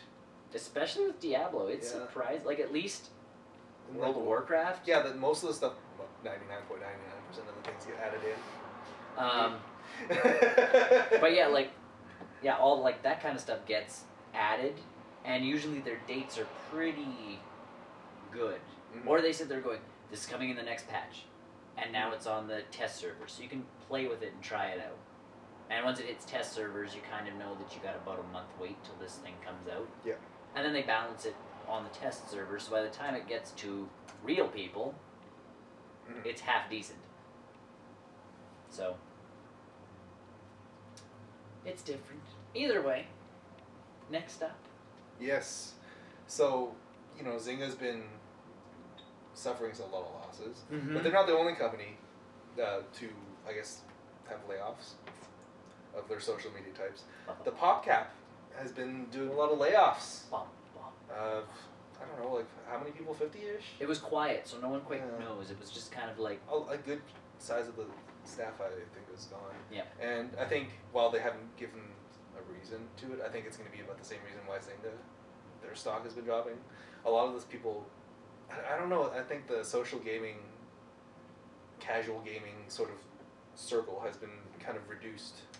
I think, I blame Rovio a little bit. But I blame... But only because I don't like Angry Birds. It's actually funny. The person I blame the least, and who I kind of feel bad for, is PopCap. I know. They have a lot of good games, like Zoom. Because they take their time and actually they put stuff out. It's weird because they're still making games. Yes. They have a new Plants vs. Zombies game coming out. Yes. Not just an update, but like a new full-fledged PvZ game. Yeah. Which will be awesome. But Zynga oversaturates the market so much. PopCap games, these are the guys that kind of pioneered social games. Social gaming, casual gaming, for everyone, really. Yeah. I mean, if it wasn't for them, I don't think iOS games would have taken off as they did. No. And I mean, well, look at Plants vs. Zombies. You know, pretty simple little game. Yeah, tower defense, go. Yeah. But they've created something that's huge, but then it's not like, oh, now we're going to do Plants vs. Zombies 2. This, and Plants vs. Zombies that, and Plants vs. Zombies this. Yeah. And then we're going to make this game, but it's going to have Plants vs. Zombie people in it, and, you know, like you have Rovio who does Angry Birds. How many? It's a hit. Yes. All of a sudden, Angry Birds Seasons. More Angry Birds. Fine, okay, that's fine, stop. Angry Birds Space.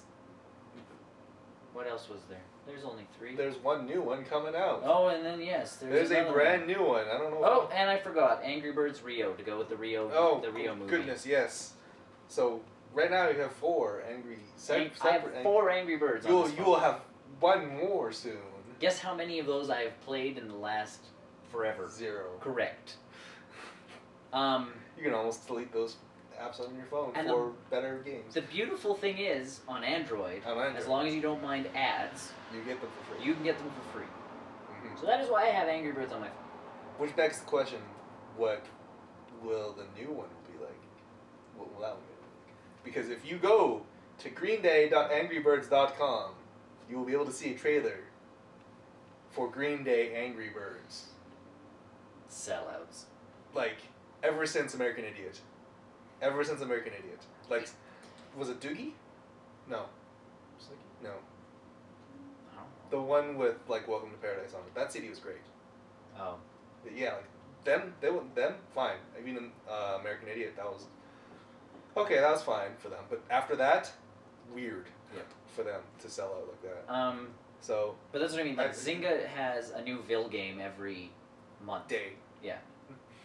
Rovio, I just don't like their business policy, where, they think that mainstream games are crap. Yeah, they think charging 99 cents for a game is fine, and that's where you get these shitty iOS games, Android games, which have no place anywhere. But see, for something like Angry Birds, if I liked it enough, 99 cents, totally fine. Yes, but then you can't build real gaming experiences off of 99 cents. I pay 99 cents to sit on a bus and do this. Mm-hmm. Like, there are some genuinely awesome iOS and Android games out there that you can pay $4, $5, even $10 for that are genuinely worth that much money. Yeah. I remember when I bought Infinity Blade, I think I paid $5, maybe even $6 for it. I thought that game's amazing. Yeah. Even the sequel is just as good. So, but, like, Rovio pisses me off. But, so Rovio I don't like for that reason. Zynga I don't like because they've oversaturated the market and pretty much... And PopCap has been really subtle with their approach of stuff like PopCap, it's like, we got, do they do Bejeweled? Yes, they do. So that's the one game where they've kind of gone a little kooky with. Yeah, but I don't think that it was their game to begin with, was it? I'm not sure, but I think it was. But either way, they go... And it's not crazy. Yeah. It's... Because... Here's just a new version. It's still free. Today, yeah. Online, it's still... If we make this game, all updates for it, free. Yeah. Right? Whereas, you got Rovio, I mean, sure, each individual game, Angry Birds, will have their own free levels, but you still have to sort of pay for the game itself. Yeah. But so it's odd. But yeah, and so especially, PopCap suffering during this whole social gaming downfall. Hopefully everyone buys the Plants vs. Zombies 2. Yeah, so Hey, if you release it on Steam and you give me some hats, I'm totally there. Oh, there's a Plants vs. Zombie hat already. You get it's a pylon for your pyro. I have a pylon for my pyro. Oh, then that means you have Plants vs. Zombies. So, yeah, that's why you have it. Yeah, because I bought the collector's year of the thing edition, and I'm like, and I think I paid $5. Yeah, that's fine. And I had fun with Plants vs. Zombies. I think I paid that much for my iPhone version. Yeah. And I'm like, yeah, fine. I played that game to death. Yeah, but they took time and they worked on it like a real game company. Mm-hmm. Not like... And they still charged a... reasonable price. Yeah. For a game that people worked on, and now all of a sudden they're getting layoffs. So, and big layoff, which is odd considering that the sequel's coming out. Yeah. But the creator of Plants vs. Zombies. Yeah, just not there anymore apparently. He got canned, so little concern for Plants vs. Zombies 2. I reserve judgment. Yeah, the trailer, not trailer, but their message for the trailer. Yeah. It's kind of unique, as the game is. Yeah. If you remember the game. And I mean, I'm worried. I don't know because what does this mean for all their other games that they have not?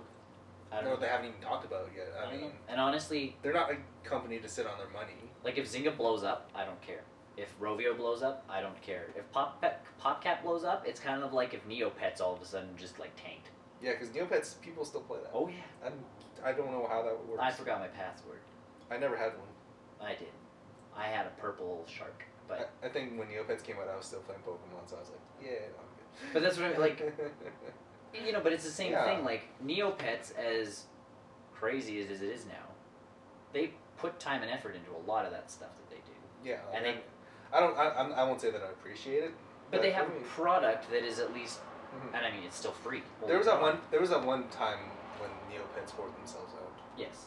They had like console games and stuff like that. That was really weird. And I mean they still do that every once in a while. You get a game like that every once in a while, but at least their online thing free, and for the price you pay, quality. PopCap, same thing. I find is like if they go under, I'm going to be very sad. They're not going to go under. I know, but it'll take a lot from them to go under. I think if the sequel to PVZ is a complete dismal failure, though, yes, that's it for PopCap. I think because that's their one defining game plus Bejeweled. That's what I mean. Like, I like indie companies. Well, that's how they started off as. Yeah. Now they're no longer indie. Yeah. Well, maybe they will be back to indie. Maybe they'll be back to indie with two guys sitting there at the computer coding like a. What can we do? Okay, I've got an idea. A third faction, machines.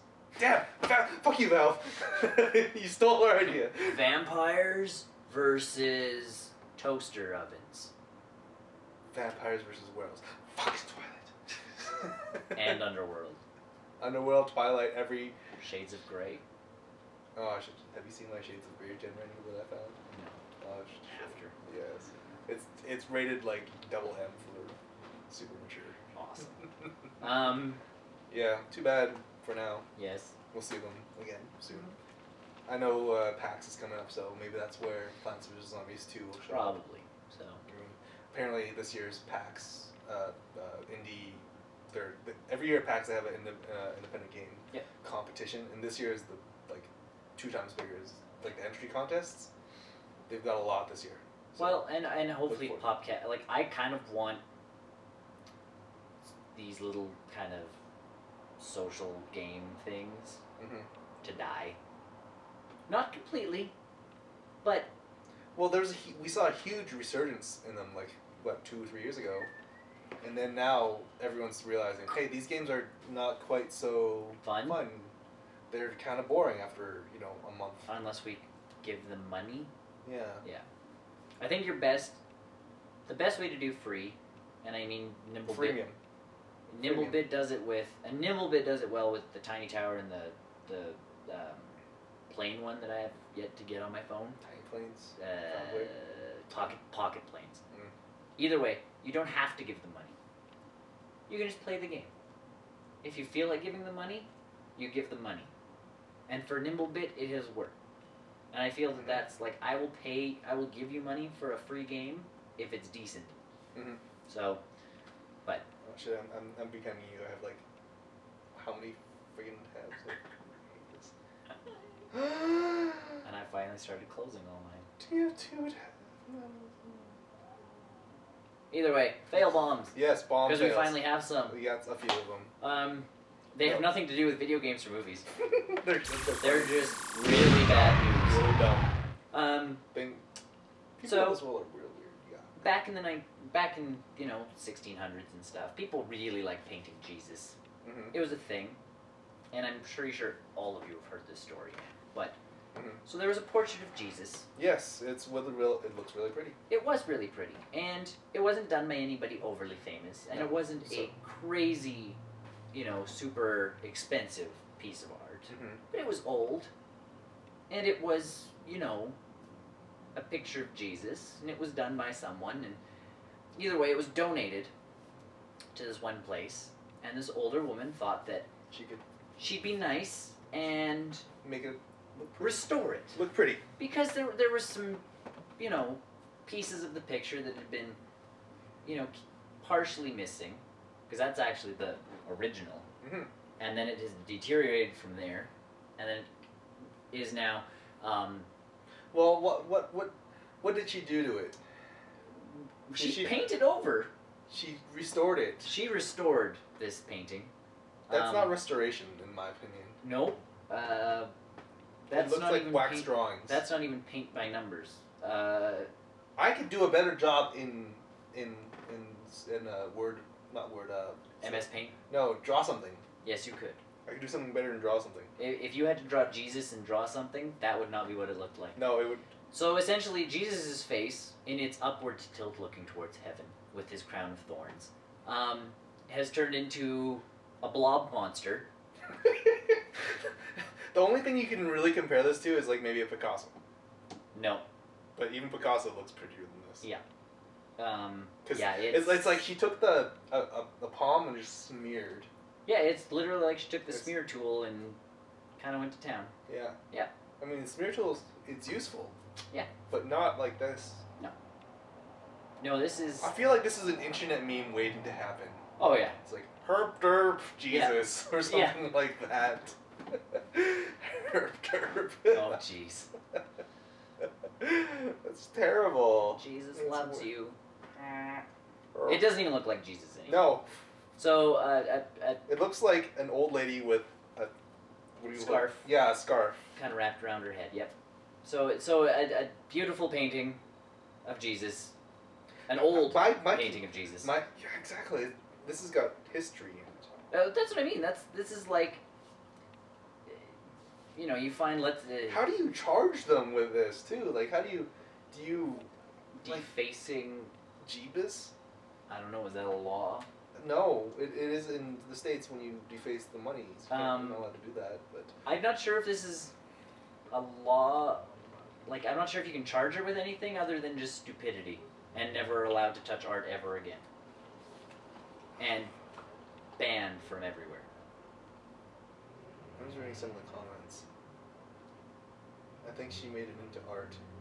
Well, some people might disagree with you there, Till and Mr. Roswell. But, yeah.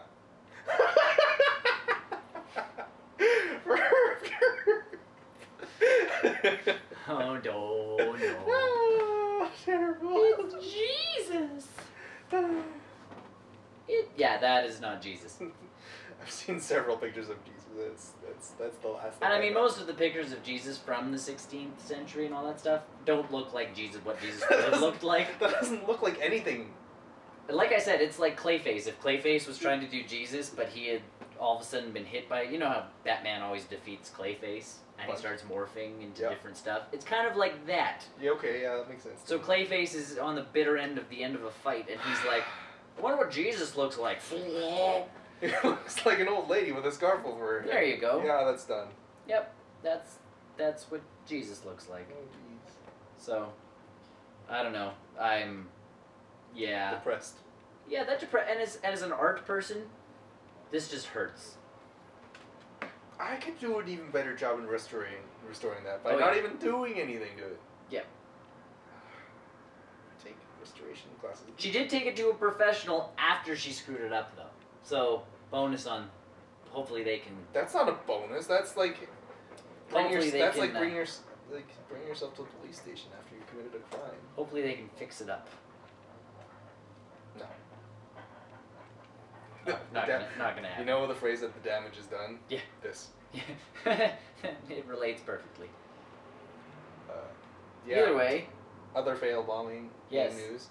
The Ningjiang, this newspaper article in China, reported, I eat spicy chicken sandwiches. I even eat regular chicken sandwiches. I enjoy a buffalo chicken sandwich. I don't think that they're overly spicy sometimes. No. But this one person in China thought that his sandwich was maybe too spicy. Oh. So spicy that he had to call the police in. I hate it when that happens. He needed to report that his sandwich is too spicy.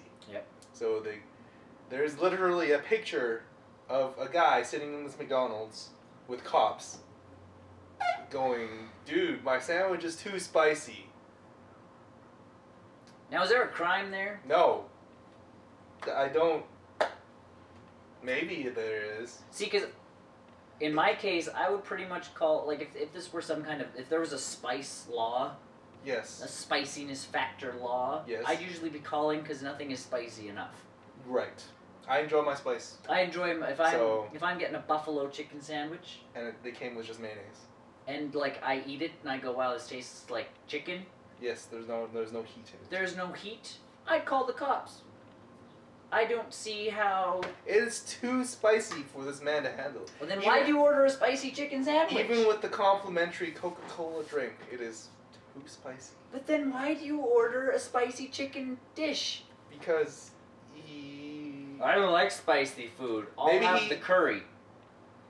I will have your banana pepper. Yeah. It's maybe... Like, the order was not improperly made. It was... I don't even know which one it is. It was at a fast food place? Yes, it was. So it's a standard... They have their laws. Yes. They have rules they have to follow. Yes. I mean, short of... I mean, even if... I don't think there's anything in that McDonald's to make it that spicy. Well, it is in China. And they do appreciate their spicy factor there. But that, even still... Like I don't understand why... I go to Harvey's... and I order my double bacon cheeseburger, and I get hot peppers and hot sauce on it. Okay. Now, not that hot. No. Like I don't. The heat it's bearable. I think. Yes. Like to me, that is of nice flavor to my burger, but it is not hot. But if I do not like heat, which this man obviously does not, why would I order hot sauce and hot peppers on burger? I would apparently. Well, it wasn't even.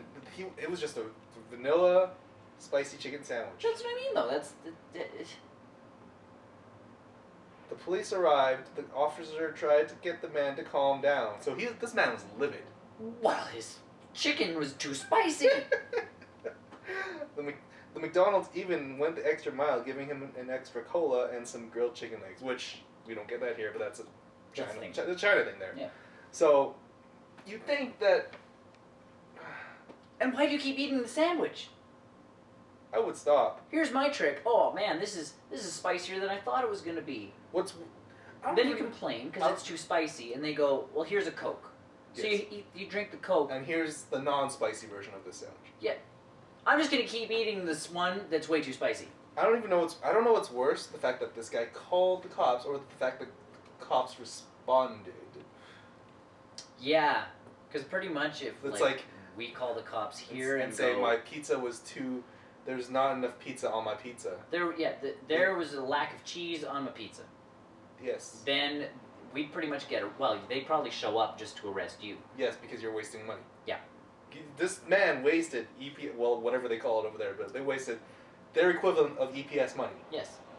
The police services money went towards watching this man eat a spicy chicken burger. Not even watch, they don't. And the poor manager of this McDonald's, holy crud. Do they have the right to refuse service in China? No. Well, I don't know. Would that be a McDonald's policy? You have the right to refuse service everywhere. Yeah, that's right. I mean, maybe he was intoxicated.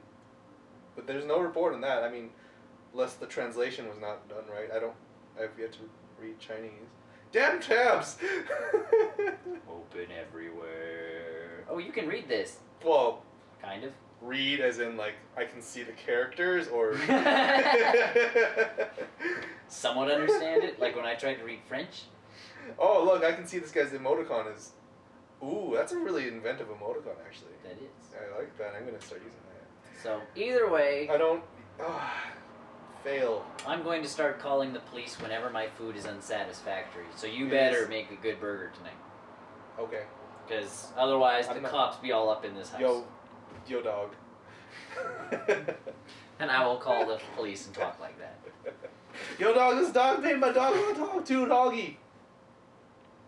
I'm sorry? Sir, this is for emergency. Do you have an emergency? Too much dog! My hamburger tastes like a hot dog. I don't know what to do about it. I'm really confused right now, and I feel like my world is just falling apart. So... Call the non-emergency number. Yeah, just call, the regular police number. Hi, can I talk to someone who's not involved with emergencies? They just handle, domestic disputes? Things. Oh, this guy totally straight up dialed 999, which is 911 here. That'd get confusing. Well, it's 995 somewhere else. Wow. Well, I think it's fantastic to be all the same number. Yeah, at least it's all on. Unless you pocket dial. I pocket dial 911. Well, ever since I stopped using with a touchscreen, I've never pocket dialed. But with my old phone, I used to. So, yes, those are fail-esque type. I don't know. These two should get together. The old lady can, paint his portrait while he's eating a spicy chicken burger. And then he'll spit on it. Yeah, and then it'll be complete. And then they can call the cops and sell them the painting. At that point, I'd pay them money to stop doing what they're doing. I'd pay them money just, hopefully this man doesn't procreate. $5. Or her, for that matter. I think she's old. I think she's 80. Oh, that's too bad then. Yeah, this was an 80-year-old woman who tried taking on this Jesus picture. Well, this guy looks like our age. Yeah, I know. He still has the chance to have kids. We should, hopefully that spicy chicken did something to his procreative parts. Maybe he applied it liberally somewhere else. Maybe that's why it was spicy. Yeah. You know, if you rub hot sauce on your parts, man parts, wiener. Yeah, that would hurt. I think rubbing anything that's not meant for that spot would hurt. My friend rubbed Tiger Balm on his balls once. Well, that's his problem now. Well, he made $10 off of it. Wow, that's it? Yep. He was in high school. $10 seemed like a lot of money. Good to know. Good to know that $10 gets your money's worth. With inflation, he's probably up to about $30 now. Instant YouTube magic. Yeah. I'll start closing some of the shit. You know what? Oh my god, they're all gone. Start over. All the tabs reopen. Fuck. So yes. Yeah. Movie, TV news? Moving. So, Neil Burger was in charge of doing the Uncharted movie. Yes, a couple years back, not years, maybe a year ago. After Mark Wahlberg's friend quit. Yes. So, we thought that was going great. Even the guys in Naughty Dog thought that was awesome, whatever Neil Burger was doing. If you don't know, he is responsible for Limitless and The Illusionist. Mm-hmm. I think Illusionist, yeah.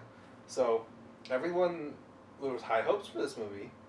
Now Neil Burger said, see you. Yep. He's gone. So, have they found a replacement for Burger? Because they're rewriting the script now. Because Neil Burger was doing writing and directing. Yeah. Because that was his MO, and that's what his plan was for the Uncharted movie. Mm-hmm. Which is kind of unfortunate, because the Naughty Dog guys loved what he was doing. Unfortunately. Are they doing a hidden?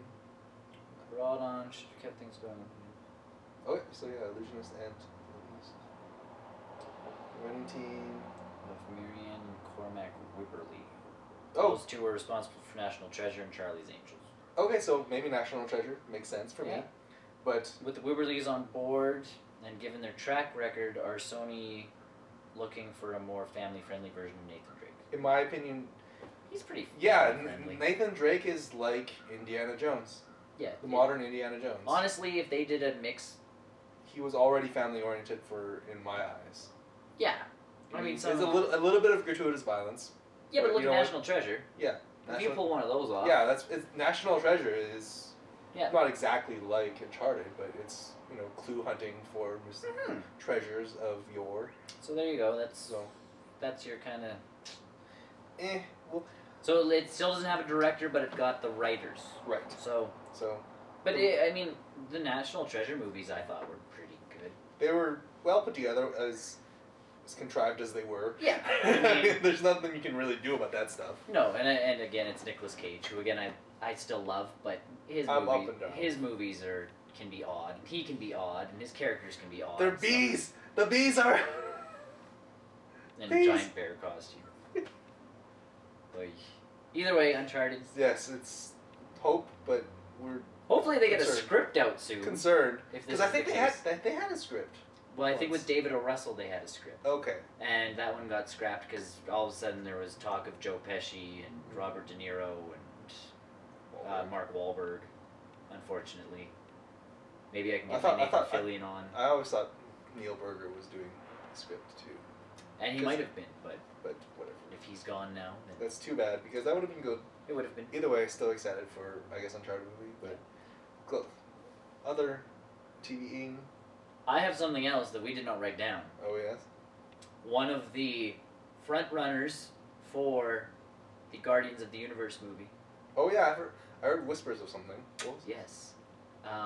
The guy who did Super. Mm-hmm. One of the Gunn brothers. Oh, yeah? He is in one of the front-running positions for that movie. For the Guardians of the Universe. Which character is he? No, he's like the director. Oh, director, even now. Oh. Now, as one person that I follow on Twitter likes to point out, what do Joss Whedon, who's pretty much involved in everything Marvel now, and Mr. Gunn have in common? One Nathan Fillion. So you're saying Rocket Raccoon should be Nathan Fillion? Essentially, that's what the consensus on the internet is. If there's a CGI raccoon running around, if he's voiced by Nathan Fillion, win. Also, just to point this out, the leader of the Guardians of the Universe is a human from Earth, and he's kind of a rogue, and he's in charge of a bunch of misfits on a spaceship, flying through space. Protecting the galaxy. Protecting the galaxy. So I'm... Spiritual successor to Firefly. If Malcolm Reynolds picked up a talking raccoon, then yes. I wouldn't put it behind him. We have to have this guy. Now, it's a talking raccoon. Good point. So, well, that would be cool, though. What's Nathan doing now, anyways, other than Castle? Castle. Other than Castle. Castle. Dr. Horrible 2. Yep. Castle. And I mean, Dr. Horrible 2 will take a week. Well, I mean, depending on what they're doing with it, right? Yeah. They could still be working on it for all. Yeah, but I mean, it shouldn't take that long and anything else. But I could totally see him coming on board for something like that. I get to be a superhero? And honestly, I think the voice of a sarcastic raccoon. But he has to be really, really Australian, though. So... I've never heard him do his Australian. Never know. It could work. And either way, if they make him a space captain... Yeah, that'll work. Everybody who gets it will get it, and he'll be a completely different character. He won't be Malcolm Reynolds. No. But in the background, he'll think. But yeah, the fans of Firefly and Serenity will be like... Or just Joss Whedon. Yeah. They'll get the joke. They'll get that in.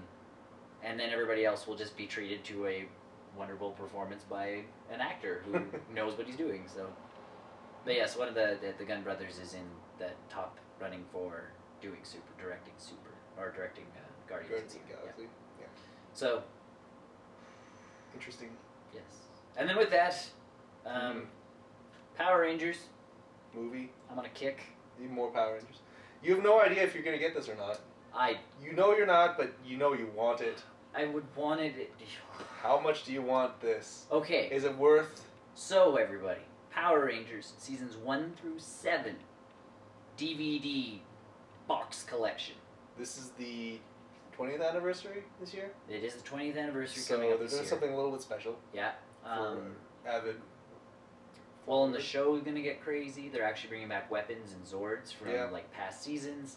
And Saban has the rights back, so all of a sudden DVDs are coming out. It's on Netflix. It's here. It's like Power Rangers is making its resurgence like nobody's business. Yeah, like it's slowly getting there. Either way, this DVD collection, available from Time Life, which is essentially Life and Time Magazine, is 7 seasons. So from Mighty Morphin Power Rangers to Lost Galaxy. So in Power Rangers aspects, actually pretty good seasons. Mm-hmm. There's Turbo in there, which is a little, but I don't follow Power Rangers as much as I used to. So. I didn't mind Lost Galaxy, and I didn't mind Space. I had a little off. Lightspeed Rescue was right after Galaxy, and it kind of, but either way, this box set also comes with a red Power Ranger, the original Red Ranger, with the Green Ranger's gold armored chest thing.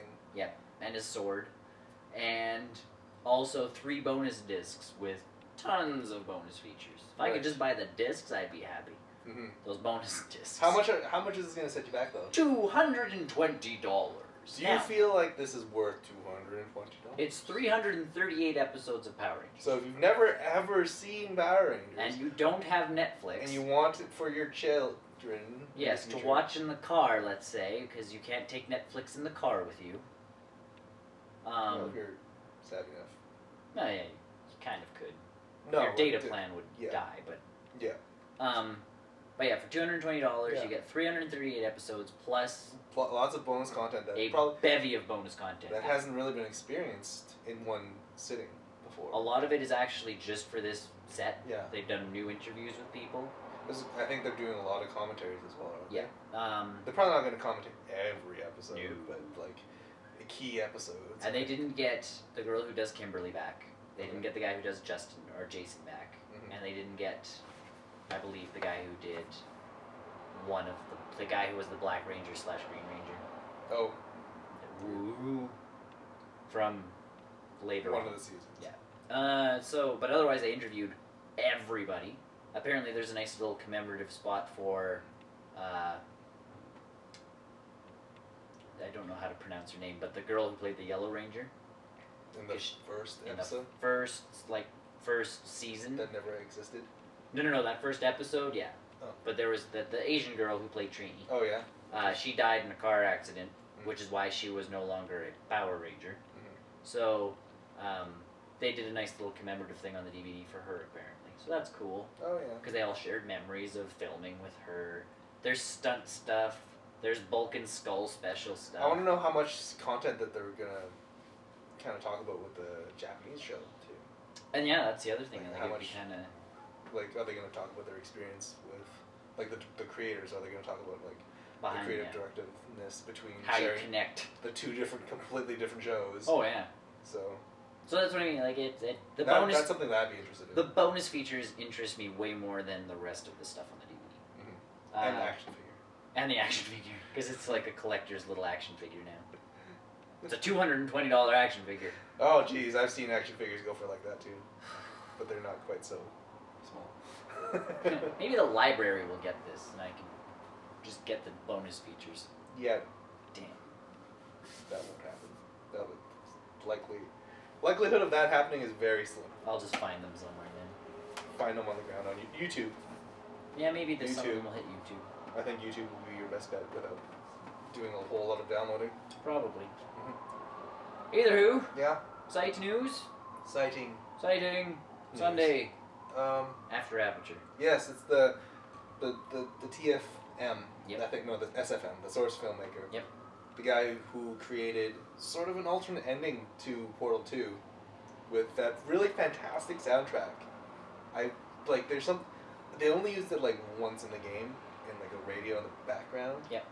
It's such a pretty song. I really I would buy this song on the iTunes. It's not, there's not a lot going on in the video, but it's pretty much inspired by one of those weird websites that had the wallpaper and some YouTube videos playing the songs in the background. Yep. But it's just more goes to show that you can actually put a lot of, if you put time and effort in the Source Filmmaker, you're going to get something original. Yep.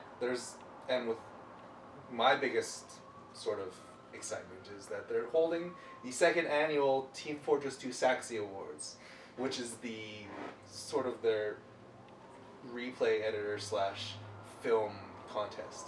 Yep. Where you take all of the Valve games, make a video, and then winners will get a TF2 item, which is this sort of gold Saxy trophy as a melee weapon for everybody, and it turns enemy into solid gold. And the grand prize winner will be flown down to Valve. Cool.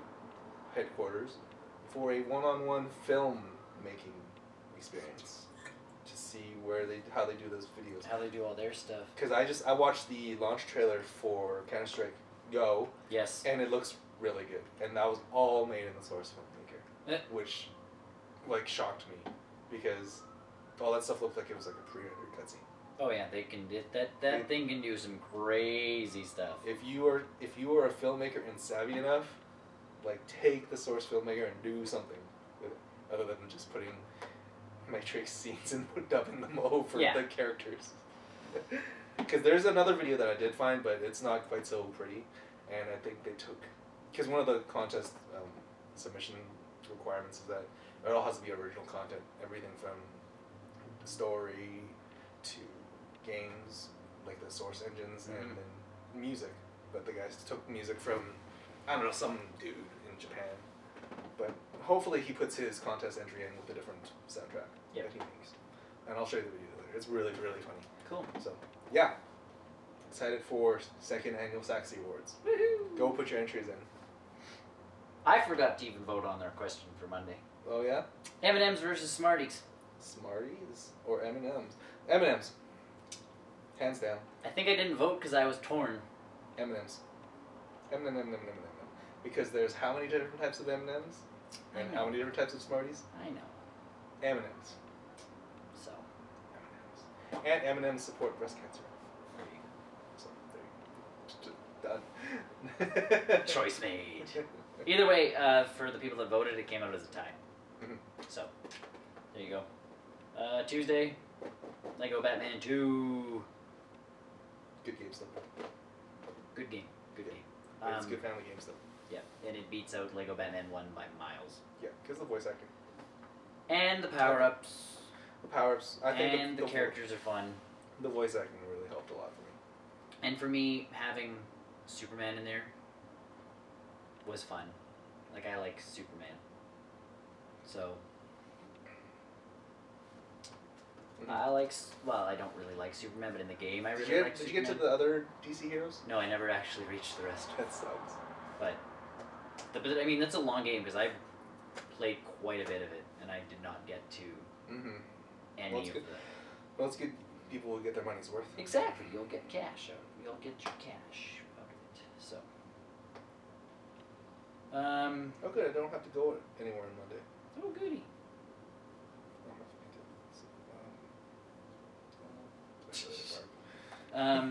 Wednesdays. I'm playing the game where the floor is lava, so I obviously can't get out of bed or I'll die. Thought that was a good one. I'll just stay in my bed and read Facebook updates on my phone. All day. And the other one was a horse doing limbo instead of jumping over stuff. So silly horse. I'm like, man, that'd be a pretty good Olympic sport if you could start making horses limbo. I think that's you would. I'm pretty sure that's like a animal cruelty thing, but what if the animal does it by choice? Then I think you're fine. Okay. Yep. Fantastic. Yep. So. Yeah. Friday. Yep. You should go watch The Expendables too. Should I? There is a gratuitous amount of action, violence, explosions, one-liners, and superheroes. So essentially an 80s action flick. Almost to the point where it's transcended what it actually exists as. Because they saw what people experienced in the Expendables and thought what people were talking about. Like, oh yeah, there's no story, it's just all about the action heroes. Yep. Okay, so no story this time. Just go into this place, retrieve box, and kill everything. Sweet. I can't even list off the top of my head how many action heroes are in this film. There's Chuck Norris, there's Schwarzenegger, his first big film back in ever. Since, yeah. Same thing with Chuck Norris. He hasn't done anything since like 2005 or something like that. Yep. There's Bruce Willis, there's Van Damme, another major actor who hasn't done anything ever. Stallone. You've got Randy Couture, you've got Terry Crews, you've got so many people in this film. Jet Li, which, spoilers, he's in the movie for about 10 minutes. Because there's a scene where he goes, "Peace, guys." And I'm like, no! Because he has a sweet, if you watch Chinese films, he played a character called Wong Fei-hung in one of his old martial arts movies, where he had 2 frying pans and he was beating the shit out of people. Totally in this movie. This entire Expendables 2 is a giant homage to every single action film you've ever seen. Literally, they're in an airport and they're shooting it up because that's what they do. And then Bruce Willis or Arnold's like, "I'll be back. I got to get something over there." And then Bruce Willis is like, "You're always coming back. I'm gonna go whatever this thing." And then Arnold goes, "Yippee-ki-yay." Oh God. I'm like, the fuck is going on? Chuck Norris is amazing in this film. Yeah. Even though, his weird involvement in it, and just so strange. There's a scene where the Expendables are being pinned down by these groups of guys because they got surprised, and then all of a sudden, boom, boom, boom, boom, all the guys fall down, and the tank explodes, and the guy's like, "Did you do that?" "No." Chuck Norris walks out. I'm like, "What up?" "Oh, it's good to see you again, blah, blah, blah, blah. Hey, I heard you had a fight with a King Cobra. Didn't he bite you?"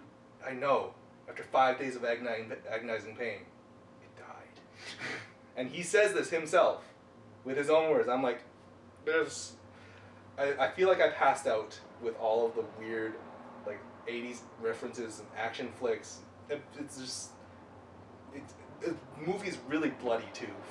For I think it's 14A, right? I believe so. Something like that. Oh no, I thought it was rated R. No, it was 14A. Oh. I think it ended up being 14A. But this movie is incredibly bloody and extremely violent. I'm surprised like how much stuff they put into the movie. Because I didn't get checked for. Well, I don't get checked for ID in films. I was gonna say I don't get checked for ID anymore. But Expendables. No, no. There's no rating. There it is.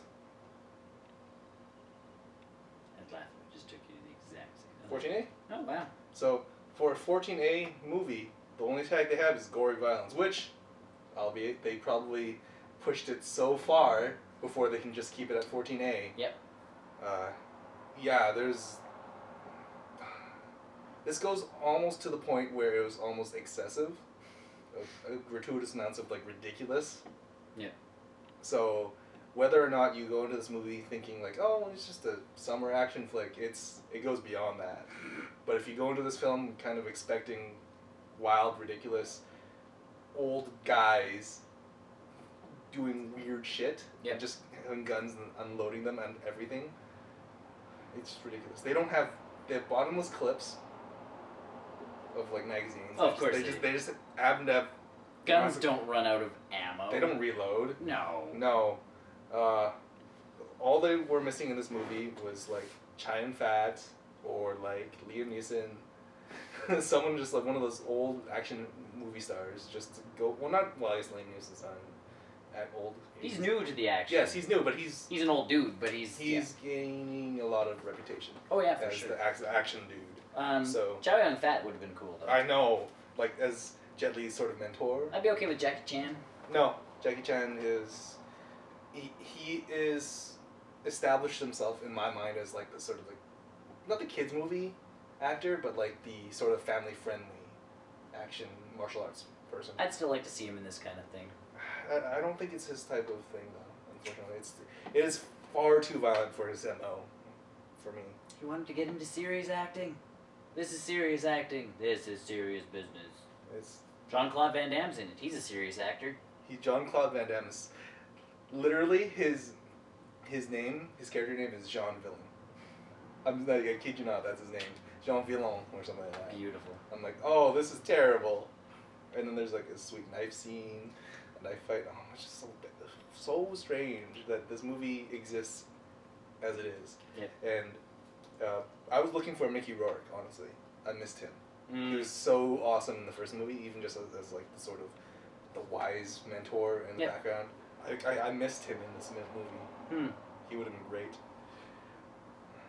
Jason Statham. Oh God, everyone is. The list is huge. It's like a dream team, pretty much, of action hero stars. So go watch Expendables 2 if you're into crazy. So there you go. Yeah, it's worth it. So I will. I don't know if I'll watch it again. I mean, it feels like a one-trick pony. Yeah, but the Expendables one was kind of a one-trick pony. Yeah. The fact that a second one got made. But in 20 years, if it's on TV, oh yeah, you're watching it. Oh, it totally. It's like when Die Hard's on TV. It's like Die Hard or Terminator or like any one of these films that these guys are in, like Italian Job. I'll watch that again. That's cool. Yeah, like you'll watch these. Terry Crews is probably the one person that kind of fits in the team the most because he is like ripped to shit, and you can see it in the film. He like I don't know what he does anymore. I mean, he had a really weird TV show on for a little bit. He was on My Name is Chris, wasn't he? Yeah, that's the one. Yeah. Yeah, it's a weird family show. And then he's on this movie where he's running around with a shotgun going, ah! Yeah, I never knew where he really came from in the first. They're like, he did Terry Crews, and I'm like, he was on My Name is Chris. Like that was the. I knew him from the Old Spice commercials. And yeah, then he started doing those. So that's where I saw Terry Crews initially. Because that was Chris Rock's television show about his life growing up, and he was the dad, and I'm like, oh, and then he's in this movie, and I'm like, oh, and then he's beating people up, and I'm like, where did you come from? Like, why are you in this movie? But he was good, not like I liked him in the movie, but to me it was just a really odd jump from, family sitcom to. See, I never knew about that show. Yeah. So for me to see him going from Old Spice, just the Old Spice guy. Old Spice guy going like into this, it fits for me in my mind. See, and I hadn't seen the Old Spice commercials, but I had seen my name's Chris, and it's just like, I don't know why you're here, but you work. Yeah. So no, he pulls, and he's buff. He's a big guy. He's like, yeah, he's a big guy. Like he puts Arnold to shame. They should put the guy who's the Green Ranger in the next one. Is he buff too? He's an MMA fighter now. Oh yes, do it. Like he's scary big.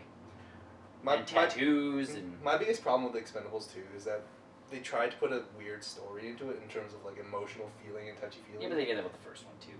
Not to this extent though. Oh. Like one of their spoiler, they're at a funeral for one of the dudes, and he's all like, "Why do those good people die? I'm still alive." Go punch someone. Go shoot a gun at some dude. Don't try to be emotional.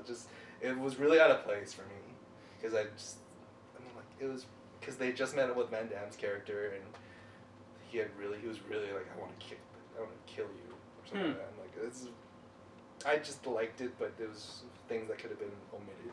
They need to do that kind of stuff though. No, they don't. They need to. They even tried to put a love story in and that failed. Yeah, well, they tried to do it on the first one too. That didn't work. Okay, that was a very thin taste of it. Go watch this movie. Just ignore some of the weird sappy shit. Just ignore story plot. There's no plot anyways. Bad guy, good guys. Explosion. Fight. Yeah. Explosion. It's the ultimate showdown of ultimate destiny, essentially. Yeah, pretty much.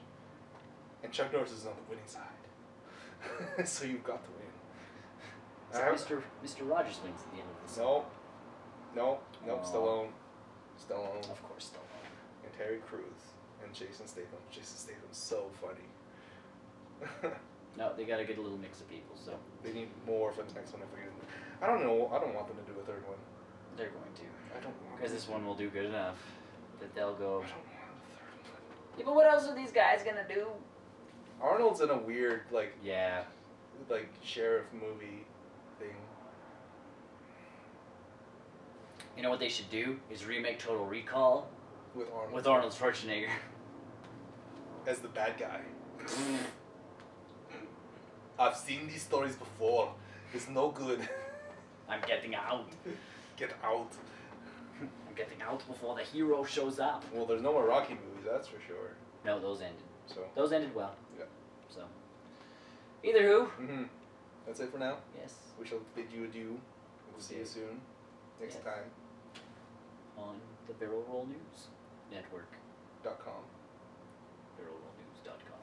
Not BarrelRollNewsNetwork.com. That would get confusing. .tv. No. Those cost a lot. .co.uk. We can't get one of those. .jp. We can't get one of those. All on the same line though. Whoa. Just blew up the internet. Hey you folks. Bye.